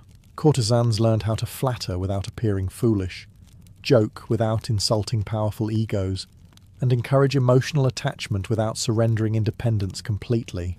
Wealthy patrons often became deeply attached to famous courtesans, spending enormous sums on gifts, jewelry, houses, or public displays of affection. But emotional attachment created danger as well. Jealousy was common. Rivalries between wealthy men could easily become violent, especially after excessive drinking. A courtesan who favoured one patron too openly risked angering others. Meanwhile, the city constantly watched and judged these women. Corinth admired luxury publicly, while condemning it morally at the exact same time. A tradition humanity has preserved with remarkable consistency for thousands of years. Despite the risks, some courtesans gained real influence inside these banquets. Men relaxed around them. Secrets slipped out during late-night drinking. Political gossip travelled quickly through these social circles. A clever courtesan might hear military plans, business deals, scandals, or private rivalries long before the wider city did. In Corinth, information was valuable, and sometimes the woman quietly pouring wine in the corner understood the city's power struggles better than the men loudly arguing about them across the table. In Corinth, beauty was not simply admired. It was weaponized, traded, protected, manipulated, and monetized with astonishing efficiency. A famous courtesan could influence wealthy merchants, attract political attention, and shape entire social circles without ever officially holding power herself. Ancient Greece loved pretending only men controlled society. Meanwhile, half the city was quietly rearranging itself around whichever woman had just entered the room. The most successful courtesans understood that physical beauty alone was never enough. Corinth overflowed with attractive people. Sailors arrived daily from across the Mediterranean, bringing foreign fashions, exotic perfumes, jewelry, cosmetics, and stories from distant ports. Competition was relentless. A woman who relied only on appearance rarely remained influential for long. Charm mattered more. Some courtesans became famous for their intelligence, humour, musical skill, or emotional control. They learned how to read people quickly. Who was insecure, who wanted admiration, who was dangerous, who could provide protection, and who was one cup of wine away from embarrassing himself publicly, which, in Corinth, eliminated perhaps 12% of the male population at best. Wealthy patrons often competed fiercely for elite courtesans. Expensive gifts became common. Gold jewellery, imported fabrics, servants, houses, and lavish public displays designed to prove status. In many ways, possessing the attention of a famous courtesan became its own form of social prestige. Men showed them off the same way later aristocrats displayed rare horses, paintings, or elaborate gardens. But unlike decorative objects, courtesans could influence conversations directly. Some women developed enormous informal power through their relationships with politicians, generals, and wealthy traders. A trusted courtesan might hear business secrets, diplomatic gossip, or political tensions long before they became public knowledge. Men often relaxed around them more openly than around rivals or family members. After enough wine, powerful people become remarkably generous with dangerous information. Still, this influence remained fragile. Corinth admired courtesans when they were fashionable and successful, but society's respect could vanish instantly. Beauty faded.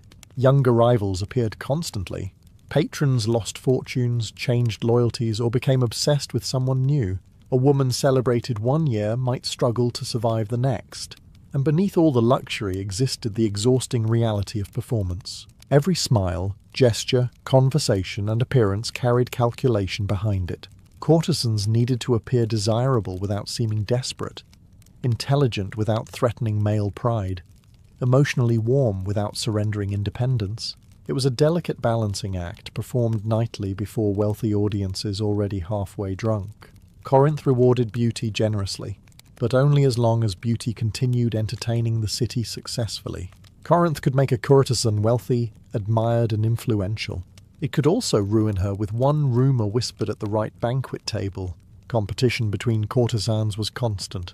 In a city overflowing with merchants, sailors, politicians, and travellers carrying money from across the Mediterranean, attention became the most valuable currency of all. Every woman competed for wealthy patrons, powerful allies, and social visibility. And unlike philosophy debates in Athens, these contests occasionally produced actual consequences. A famous courtesan needed to protect her reputation carefully. Beauty attracted clients, but reputation kept them returning. Wealthy men wanted charm, excitement, intelligence, and status. Nobody wanted to arrive at a banquet beside a woman currently involved in 3 public scandals and a knife fight near the harbour district. Though admittedly, in Corinth, that probably described at least one popular couple.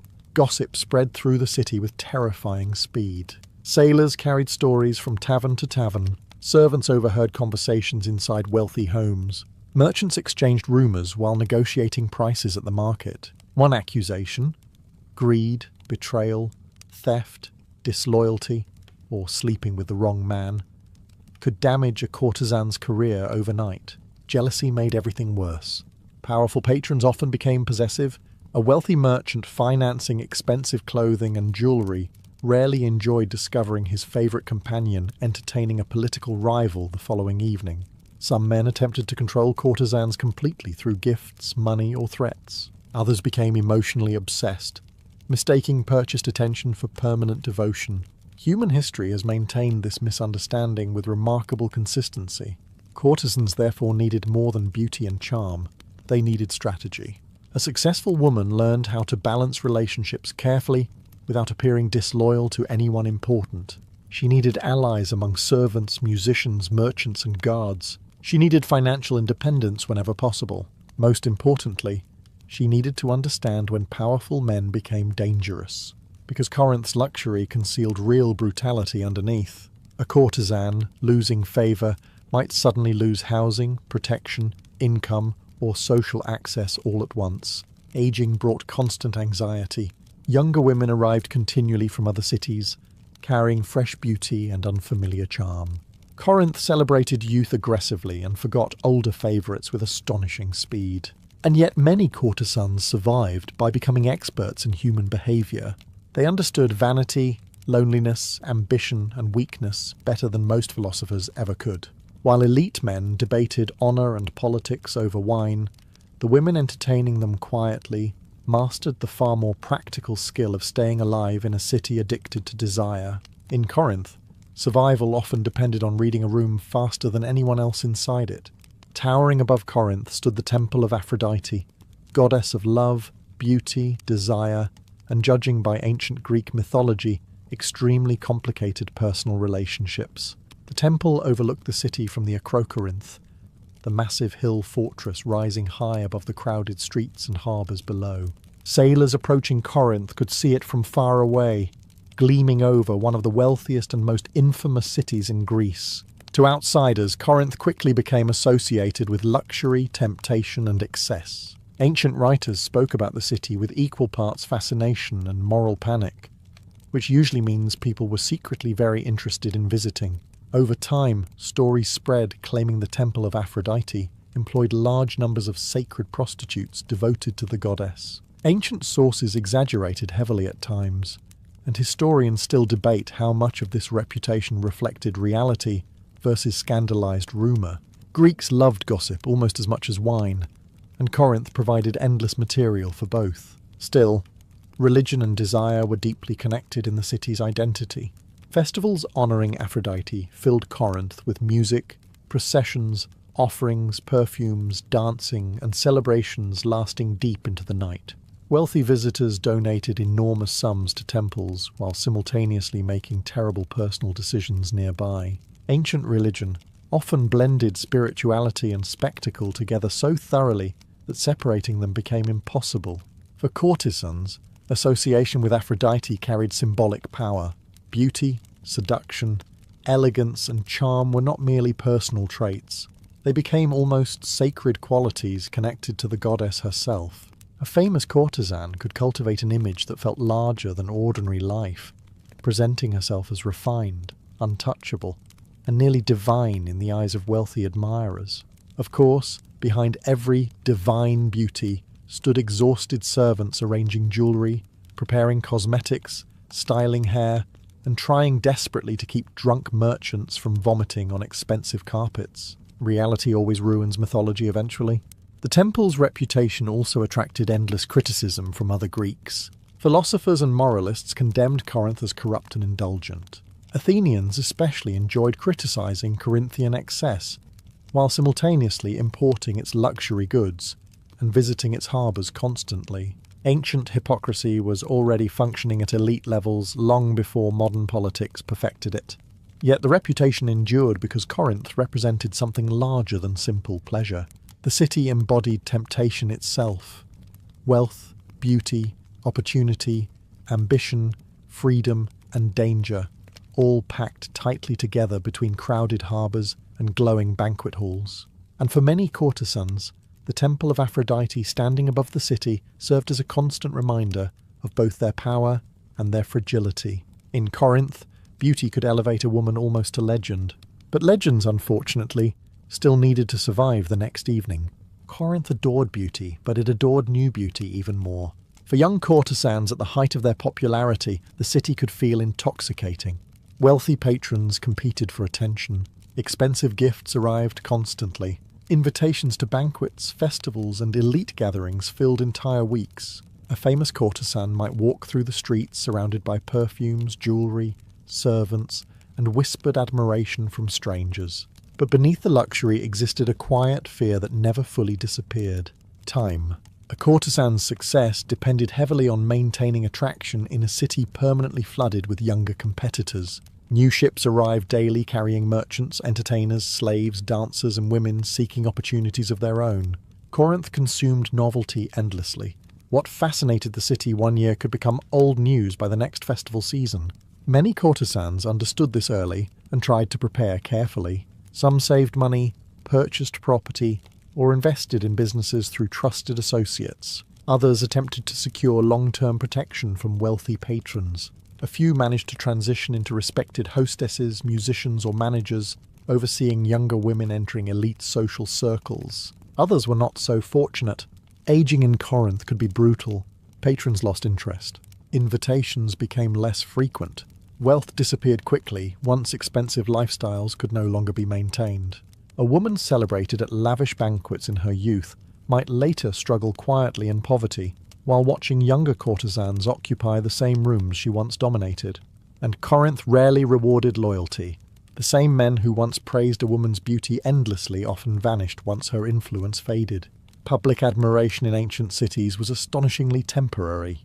Greek poets loved describing eternal beauty, usually while abandoning yesterday's eternal beauty for someone younger across the harbour. Still, older courtesans often possessed something more valuable than youth alone: experience. They understood people deeply. They recognized manipulation, ambition, insecurity, loneliness, and danger faster than younger women could. Some became advisors or mentors, teaching newcomers how to survive elite society without losing everything immediately. In a city built on appearances, experience became one of the few forms of power that could not simply be painted onto a face with cosmetics. And despite Corinth's obsession with youth, certain famous courtesans remained respected because of their intelligence, wit, and reputation long after their physical beauty began fading. Charm could outlive appearance if managed carefully enough. But the anxiety never vanished completely. Every mirror, every banquet, every younger rival entering the room carried the same silent reminder. Corinth loved beauty passionately, but only temporarily. The city treated desire like the sea surrounding its harbours, constantly moving, impossible to hold, and entirely indifferent to whoever drowned in it yesterday. For all the luxury surrounding Corinthian courtesans, many lived emotionally complicated lives hidden beneath layers of perfume, silk, and practiced confidence. Wealthy men desired them constantly, admired them publicly, and spent fortunes keeping them close. Yet admiration did not always bring security, and attention rarely guaranteed affection. In fact, the more successful a courtesan became, the harder genuine trust often became. Many patrons treated relationships as transactions wrapped in romantic language. A merchant might swear eternal devotion after too much wine, only to disappear on the next trading voyage beside a younger companion from another port city. Politicians promised protection while quietly negotiating alliances elsewhere. Generals spoke passionately about loyalty immediately before leaving for war with 3 servants carrying someone else's jewellery behind them. Ancient romance was apparently very committed to inconsistency. Courtesans learned quickly that emotional attachment could become dangerous. Falling genuinely in love with a patron risked financial dependence, heartbreak, or public humiliation. A wealthy admirer controlled gifts, housing, influence, and sometimes personal safety. Losing his favour could destroy stability overnight. Many women therefore maintained careful emotional distance, even while performing warmth and intimacy professionally. But human beings are not particularly good at separating emotion from constant companionship. Some courtesans formed genuine attachments despite the risks. Long evenings spent talking at banquets, private conversations after crowded festivals, and years of shared familiarity could create real affection between people living inside these arrangements. Ancient writers occasionally describe powerful men becoming sincerely devoted to famous courtesans, treating them less like entertainers and more like trusted partners. Of course, society rarely respected these relationships fully. Respectable marriage remained the ideal publicly, even though many elite men spent enormous amounts of time and money pursuing courtesans instead. Greek society maintained a remarkable ability to condemn women for providing pleasures men never stopped demanding enthusiastically. Civilization has preserved this contradiction almost professionally ever since. Loneliness also haunted many courtesans beneath the glamorous surface. Their lives revolved around performance. Every smile, compliment, joke, or flirtatious glance carried calculation behind it. They spent years studying what other people wanted, while often hiding their own fears completely. In a city obsessed with appearances, revealing vulnerability could become dangerous, and so many courtesans lived surrounded by admiration, but uncertain how much of it was real. Did patrons love them genuinely, or merely the fantasy they represented? Did wealth bring freedom, or simply a more luxurious form of dependence? In Corinth, these questions rarely had comforting answers, because the city sold desire constantly. But desire and security were never the same thing.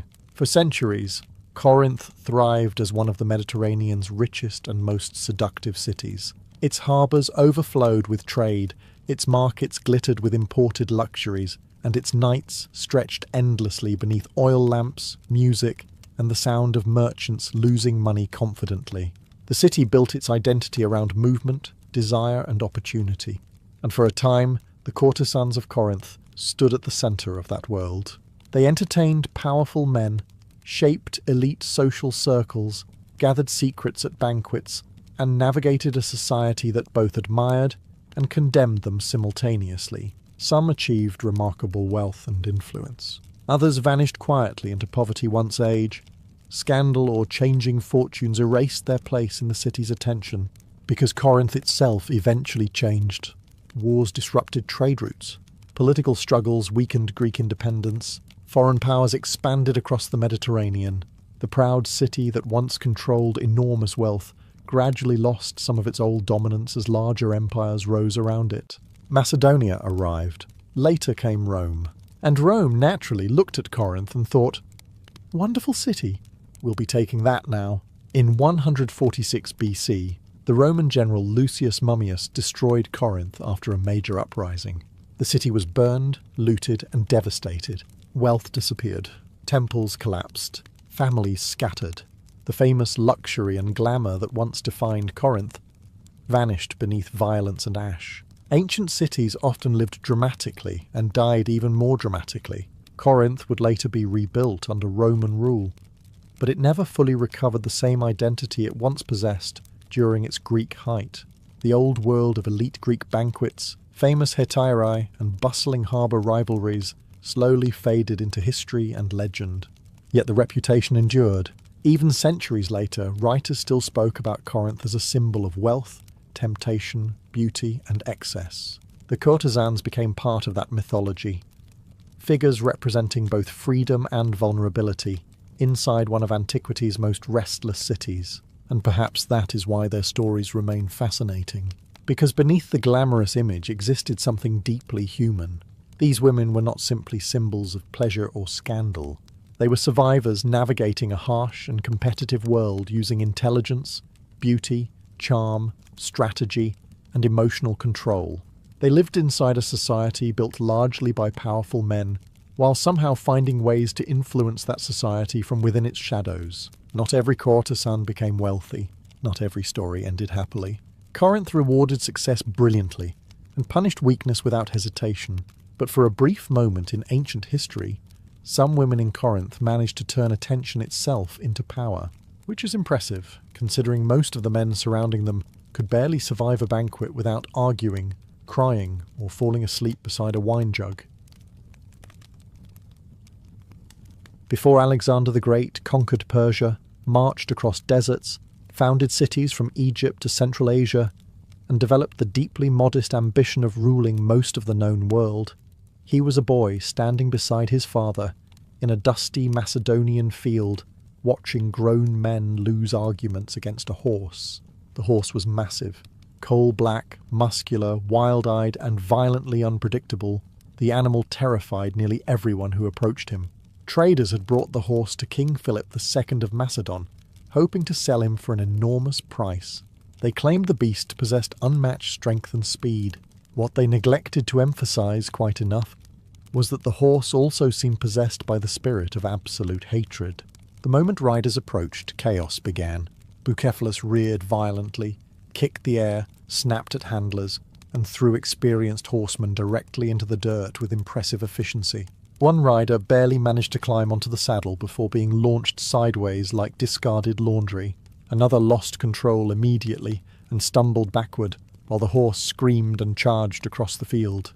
Dust filled the air. Soldiers shouted. Stable hands struggled desperately to grab the reins without losing teeth. King Philip grew irritated quickly. The horse was expensive, dangerous, and apparently incapable of behaving like a civilized animal for even 30 consecutive seconds. Around him stood Macedonian nobles and veteran warriors, men experienced in hunting, cavalry warfare, and battlefield command, and none of them could control this creature. Watching nearby was Philip's young son, Alexander. At the time, Alexander was still a teenager, though not an ordinary one. He had been raised among warriors, taught by philosophers, trained in hunting and combat, and constantly reminded that he belonged to the Argead dynasty, a royal family claiming descent from heroes like Heracles himself, which is a tremendous amount of pressure to place on a child before breakfast. Alexander observed the chaos carefully, while the adults around him mocked the horse as useless. But unlike the others, he noticed something strange. Bucephalus was not reacting randomly. The horse panicked every time his own shadow appeared moving across the ground.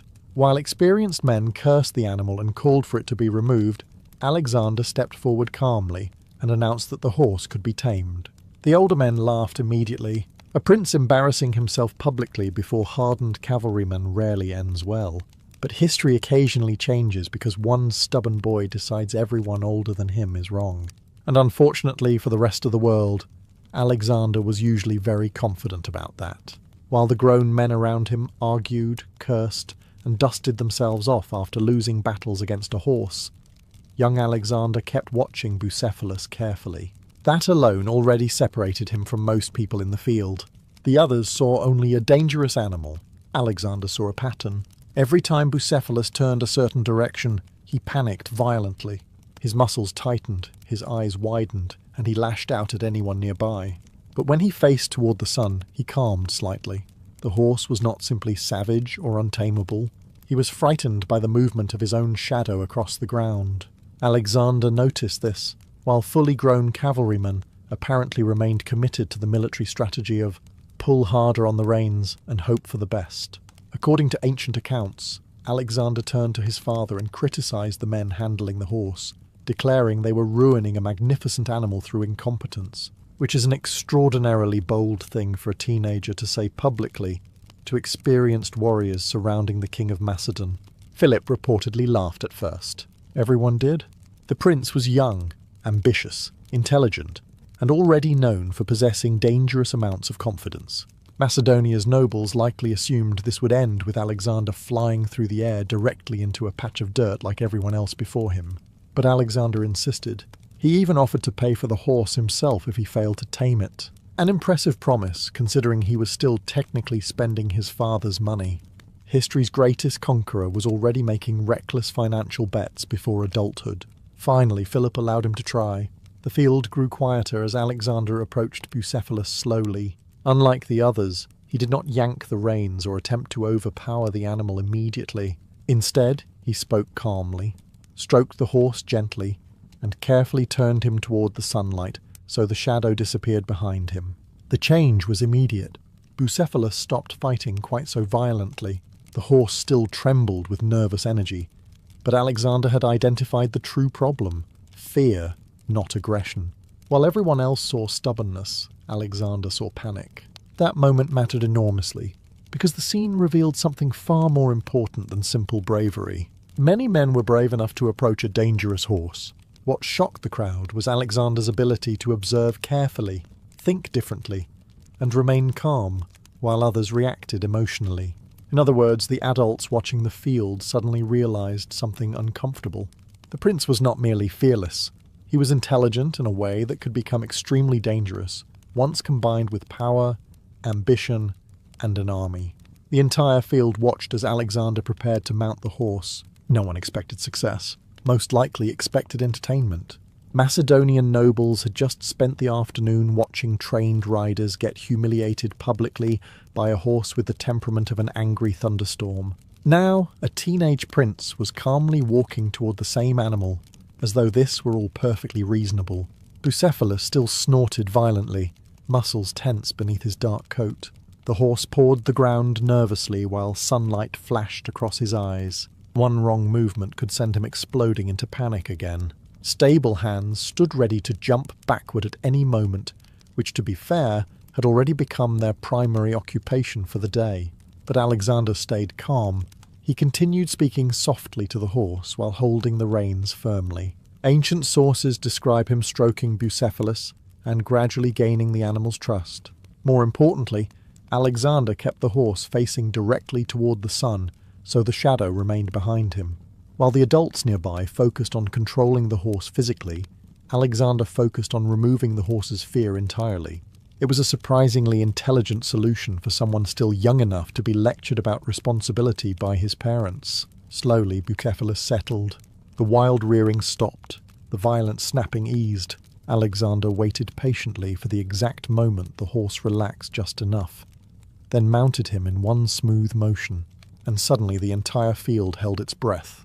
For a few terrifying seconds, Bucephalus tensed again beneath the young prince. One mistake would throw Alexander directly into the dirt before half the Macedonian court. But instead of panicking, Alexander leaned forward confidently and guided the horse into motion. Then Bucephalus began to run. The black stallion charged across the open field at full speed, with Alexander riding firmly in the saddle. Dust exploded beneath pounding hooves while the crowd watched in stunned silence. The same horse that had humiliated experienced riders moments earlier now obeyed a teenage boy calmly steering him across the Macedonian countryside, and Alexander looked completely at home doing it. Ancient writers describe the crowd erupting into cheers when the prince finally returned safely. Philip himself reportedly became emotional watching the scene unfold. According to legend, the king embraced his son and declared, "My boy, seek a kingdom equal to yourself. Macedon is too small for you," which is both one of history's greatest compliments and perhaps the worst possible thing you could say to an already ambitious teenager, because from that moment onward, many people around Alexander began suspecting something unsettling. This boy was not destined for an ordinary life, and unfortunately for Persia, Egypt, and much of Asia, they were absolutely correct.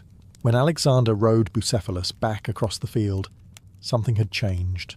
Moments earlier, the gathering had been laughing at an overconfident teenager preparing to embarrass himself publicly. Now the same men stood watching in stunned silence as the prince controlled the most feared horse any of them had seen. Dust clung to Bucephalus's black coat as the stallion slowed beside the king. The horse that had been kicking, screaming, and throwing trained riders into the dirt now obeyed Alexander calmly, almost proudly. The transformation felt almost unreal, and King Philip II noticed every detail. Philip was not an easily impressed man.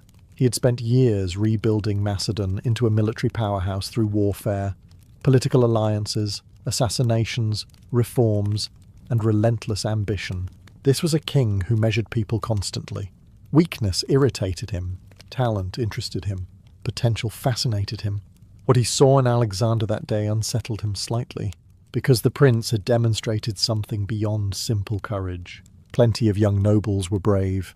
Most were reckless enough to approach danger if enough people were watching.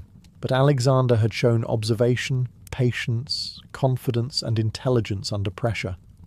Qualities far more dangerous in a future ruler than raw bravery alone. According to ancient tradition, Philip embraced his son and declared, "Seek a kingdom equal to yourself. Macedon is too small for you." Now, historians debate whether Philip truly said those exact words, or whether later writers improved the dialogue dramatically for maximum historical impact. Ancient historians occasionally treated conversations the same way modern filmmakers treat explosions. Larger was usually considered better. Still, the meaning mattered. Even Philip recognized that his son's ambition would never fit comfortably inside ordinary limits. Alexander himself likely understood this already. From childhood, he had been surrounded by stories of heroes like Achilles and Heracles. His mother Olympias filled his imagination with myths and destiny. His tutors trained him in philosophy, literature, warfare, and leadership. Everywhere around him existed the constant suggestion that he was meant for greatness, which is either excellent motivation or catastrophic parenting, depending on how history unfolds afterward. The taming of Bucephalus quickly became legendary within Macedon because it symbolized the beginning of something larger.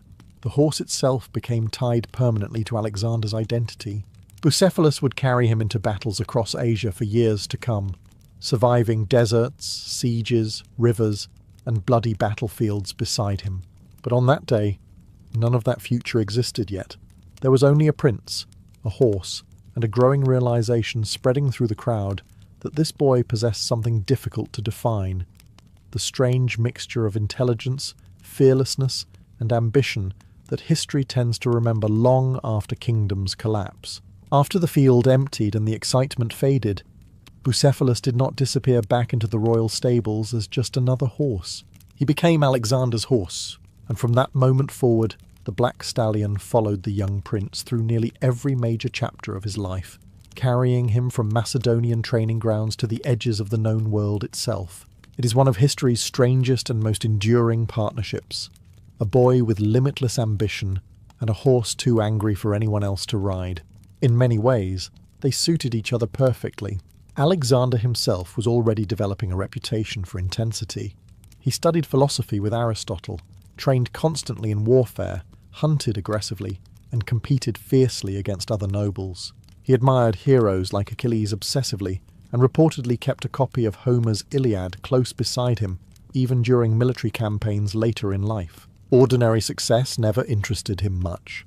He wanted glory, immortality, conquest, preferably all before middle age, which, unfortunately for the Persian Empire, turned out to be a very achievable plan. Bucephalus became part of Alexander's growing legend because the horse symbolized qualities Macedonians admired deeply: strength, endurance, pride, and controlled ferocity. The stallion was not gentle or obedient by nature. Alexander had not broken him completely. Instead, he had earned the horse's trust through understanding and confidence. That distinction mattered. Ancient writers later described Bucephalus almost like a war companion rather than an animal. During campaigns, Alexander reportedly refused to let others ride him. The horse carried him through dangerous battles, river crossings, brutal weather, and impossible marches across Asia.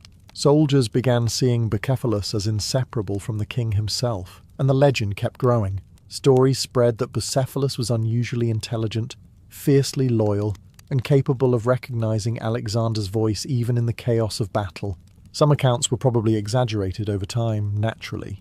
Ancient historians loved adding dramatic details to successful conquerors. A king simply owning a horse was never enough. The horse had to become practically mythical by chapter 3. Still, the bond between them was clearly real. For Alexander, Bucephalus represented more than status or military usefulness. The horse reminded him of the moment he first proved himself publicly before the Macedonian court. The day grown men stopped seeing him merely as Philip's son and started seeing him as something far more dangerous. A future king, a future conqueror, a young man who looked at impossible situations and assumed, with terrifying confidence, that he alone understood how to control them. By the time Alexander became king of Macedon, after Philip's assassination, Bucephalus was no longer merely a famous horse from an old childhood story. He had become part of Alexander's image itself, almost a living symbol of the young ruler's confidence, ambition, and frightening ability to survive situations that should have killed him repeatedly. And once Alexander launched his invasion of the Persian Empire, Bucephalus followed him into war. The campaigns were brutal from the beginning. Macedonian soldiers marched across mountains, rivers, deserts, and hostile territory for years at a time. Battles arrived constantly. Cities resisted. Armies collided in chaos filled with screaming horses, flying spears, collapsing formations, and enough dust to make breathing feel optional. Somewhere inside all of this rode Alexander and Bucephalus together. Ancient cavalry warfare demanded enormous trust between rider and horse. A warhorse had to charge directly toward walls of shields, crashing spears, and terrified men swinging blades wildly in every direction. Most reasonable animals would look at the situation once and immediately request retirement. Bucephalus instead carried Alexander into battle after battle beside the elite companion cavalry, and Alexander fought recklessly. He led charges personally, rode close to enemy lines, and constantly exposed himself to danger in ways that horrified his generals. Throughout his campaigns, he suffered wounds from arrows, swords, stones, and spears. Yet he seemed almost addicted to proving himself physically in combat beside his soldiers. He did not want merely to command history. He wanted to ride directly through it. Bucephalus became essential to that image. The horse carried Alexander at major battles like Granicus and Issus, where Macedonian forces defeated massive Persian armies despite overwhelming odds. Soldiers watching their king charge fearlessly across battlefields atop the giant black stallion likely felt they were following someone touched by destiny itself. Ancient armies relied heavily on symbolism, and Alexander understood this instinctively. Of course, symbolism becomes easier when you are winning constantly. Stories about Bucephalus spread alongside stories about Alexander's victories. The horse became legendary across the empire growing around them. Foreign rulers heard tales not only of the young conqueror, but also of the massive black horse carrying him through impossible victories. And through every campaign, Alexander reportedly cared for Bucephalus personally. He refused to replace him despite opportunities to own countless magnificent horses captured during conquest. The bond between them had become emotional as much as practical, which is strangely touching considering most of Alexander's daily activities involved sieges, warfare, political executions, and occasionally setting entire cities on fire after drinking too much wine at victory celebrations. As Alexander pushed deeper into Asia, the world around him became stranger, larger, and far more exhausting than anything the Macedonians had imagined back home. They crossed scorching deserts where water vanished for days. They climbed mountains covered in snow and narrow cliffs capable of killing soldiers before the enemy even appeared. They marched through foreign cities filled with unfamiliar languages, gods, animals, and customs. At times, the campaign barely resembled a war anymore. It felt more like an entire civilization, sleepwalking endlessly eastward behind one man's ambition. And through all of it, Bucephalus remained beside Alexander. By now, the horse had become almost legendary within the army itself. Veterans who had followed Alexander for years viewed the black stallion with near-religious admiration. New recruits arriving from conquered territories heard stories about the horse long before ever seeing him. The beast no one could tame except the king. The horse that had carried Alexander through impossible victories. The animal supposedly blessed by destiny itself. Ancient armies loved mythology. It made dying in distant deserts feel slightly more meaningful. Alexander encouraged these legends carefully. He understood symbolism better than most rulers twice his age. Every appearance mattered. When soldiers saw Alexander riding Bucephalus confidently at the front of the army, it reinforced the image that their king remained unstoppable, no matter how far from home they travelled. But the campaigns were taking a toll on everyone, including the horse. Bucephalus was aging. Years of warfare, harsh climates, endless marches, and brutal battles had worn him down. War horses lived difficult lives even under ideal conditions, and Alexander's conquests were very far from ideal conditions. Yet Bucephalus continued carrying the king across thousands of miles of hostile territory. The bond between horse and rider also deepened emotionally over time. Alexander trusted very few people completely. Court politics, rivalries, betrayals, and conspiracies surrounded him constantly as his empire expanded. Friends died, generals argued, alliances shifted, but Bucephalus remained a constant presence through all of it. There is something strangely human about that. The man attempting to conquer the known world, a figure later treated almost like a myth himself, still found comfort in the familiar companionship of the same horse he had tamed as a boy years earlier in Macedon. And perhaps that connection mattered, because Alexander increasingly lived in a world where almost everything else kept changing around him. Empires expanded, cities burned, armies marched endlessly east. But somewhere ahead of the marching columns rode Alexander atop Bucephalus, still chasing glory with the same dangerous confidence he had shown as a teenager, staring down a frightened horse in a dusty field. By the time Alexander reached India, both the king and his army were exhausted. They had marched for years across mountains, deserts, rivers, and battlefields, stretching farther than most Macedonians had ever imagined the world could possibly continue. The soldiers were aging. Horses collapsed from exhaustion. Supplies grew harder to manage. And still Alexander kept pushing eastward, driven by the same relentless ambition that had terrified grown men back in Macedon when he was still a boy. Then came the Battle of the Hydaspes. Fought against King Porus in northern India, the battle was one of the hardest Alexander ever faced. Monsoon rains soaked the battlefield. Mud swallowed movement. War elephants thundered through the chaos like living fortresses, terrifying horses unused to such creatures. Macedonian soldiers suddenly found themselves fighting in conditions that felt less like glorious conquest, and more like the gods personally testing everyone's patience. And somewhere inside that nightmare rode Bucephalus. By now the horse was old for a war horse. Years of campaigns had worn him down physically. Yet Alexander still trusted him completely. Ancient sources differ on exactly what happened during or after the battle. Some claim Bucephalus was wounded in combat. Others suggest age and exhaustion finally overcame him shortly afterward. But the result remained the same. Bucephalus died in India. For Alexander, the loss was deeply personal. This was not simply the death of a valuable horse. Bucephalus had accompanied him from youth into legend itself. The stallion had carried him through the greatest victories of his life, through moments of danger, triumph, fear, and glory, stretching across half the known world. The horse had been there before the empire existed, and now suddenly he was gone. Alexander reportedly mourned Bucephalus intensely, and founded a city in his honour, Bucephala. Even at the edge of conquest, with armies to command and empires collapsing beneath his campaigns, he stopped to memorialise the animal that had ridden beside him since childhood. That detail matters, because beneath all the mythology surrounding Alexander, the conqueror, the strategist, the almost superhuman figure later generations admired obsessively, there was still a man capable of genuine attachment and grief. And perhaps the death of Bucephalus symbolised something larger as well. The reckless young prince who once tamed a frightened horse in Macedon was disappearing too. Years of conquest had changed Alexander into something harder, more isolated, and increasingly consumed by ambition. The horse connected him to the beginning, to youth, to home, to the moment before history stopped treating him like a boy and started fearing what he might become. Long after Alexander died in Babylon at just 32 years old, people still remembered the story of Bucephalus.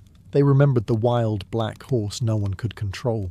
They remembered the stubborn prince who stepped forward while grown men laughed. And they remembered the moment a boy turned a terrified animal toward the sunlight and changed his own destiny in the process. Because the story was never really just about a horse. It became one of the earliest signs that Alexander possessed something unusual, the ability to see what others missed. While experienced riders saw only aggression, Alexander recognized fear. While older men reacted with force and frustration, he responded with patience and observation. That combination of intelligence and confidence would later help him conquer an empire stretching from Greece to India, though admittedly, conquering most of the known world after taming one difficult horse is an extremely aggressive form of career progression. Over time, the tale grew into legend.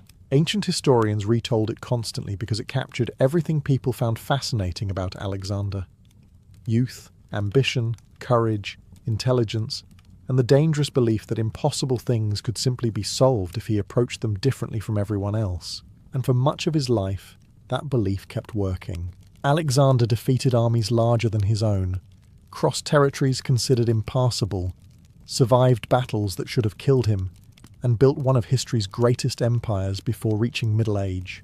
To later generations, the taming of Bucephalus almost felt like prophecy, the first small glimpse of the conqueror he would eventually become. But there is also something strangely human hidden inside the story. At the centre of all the conquest, politics, and mythology stands a frightened horse and an observant teenager trying to calm him.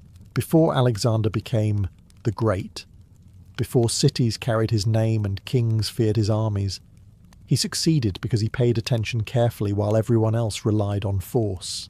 History often remembers conquerors only for violence.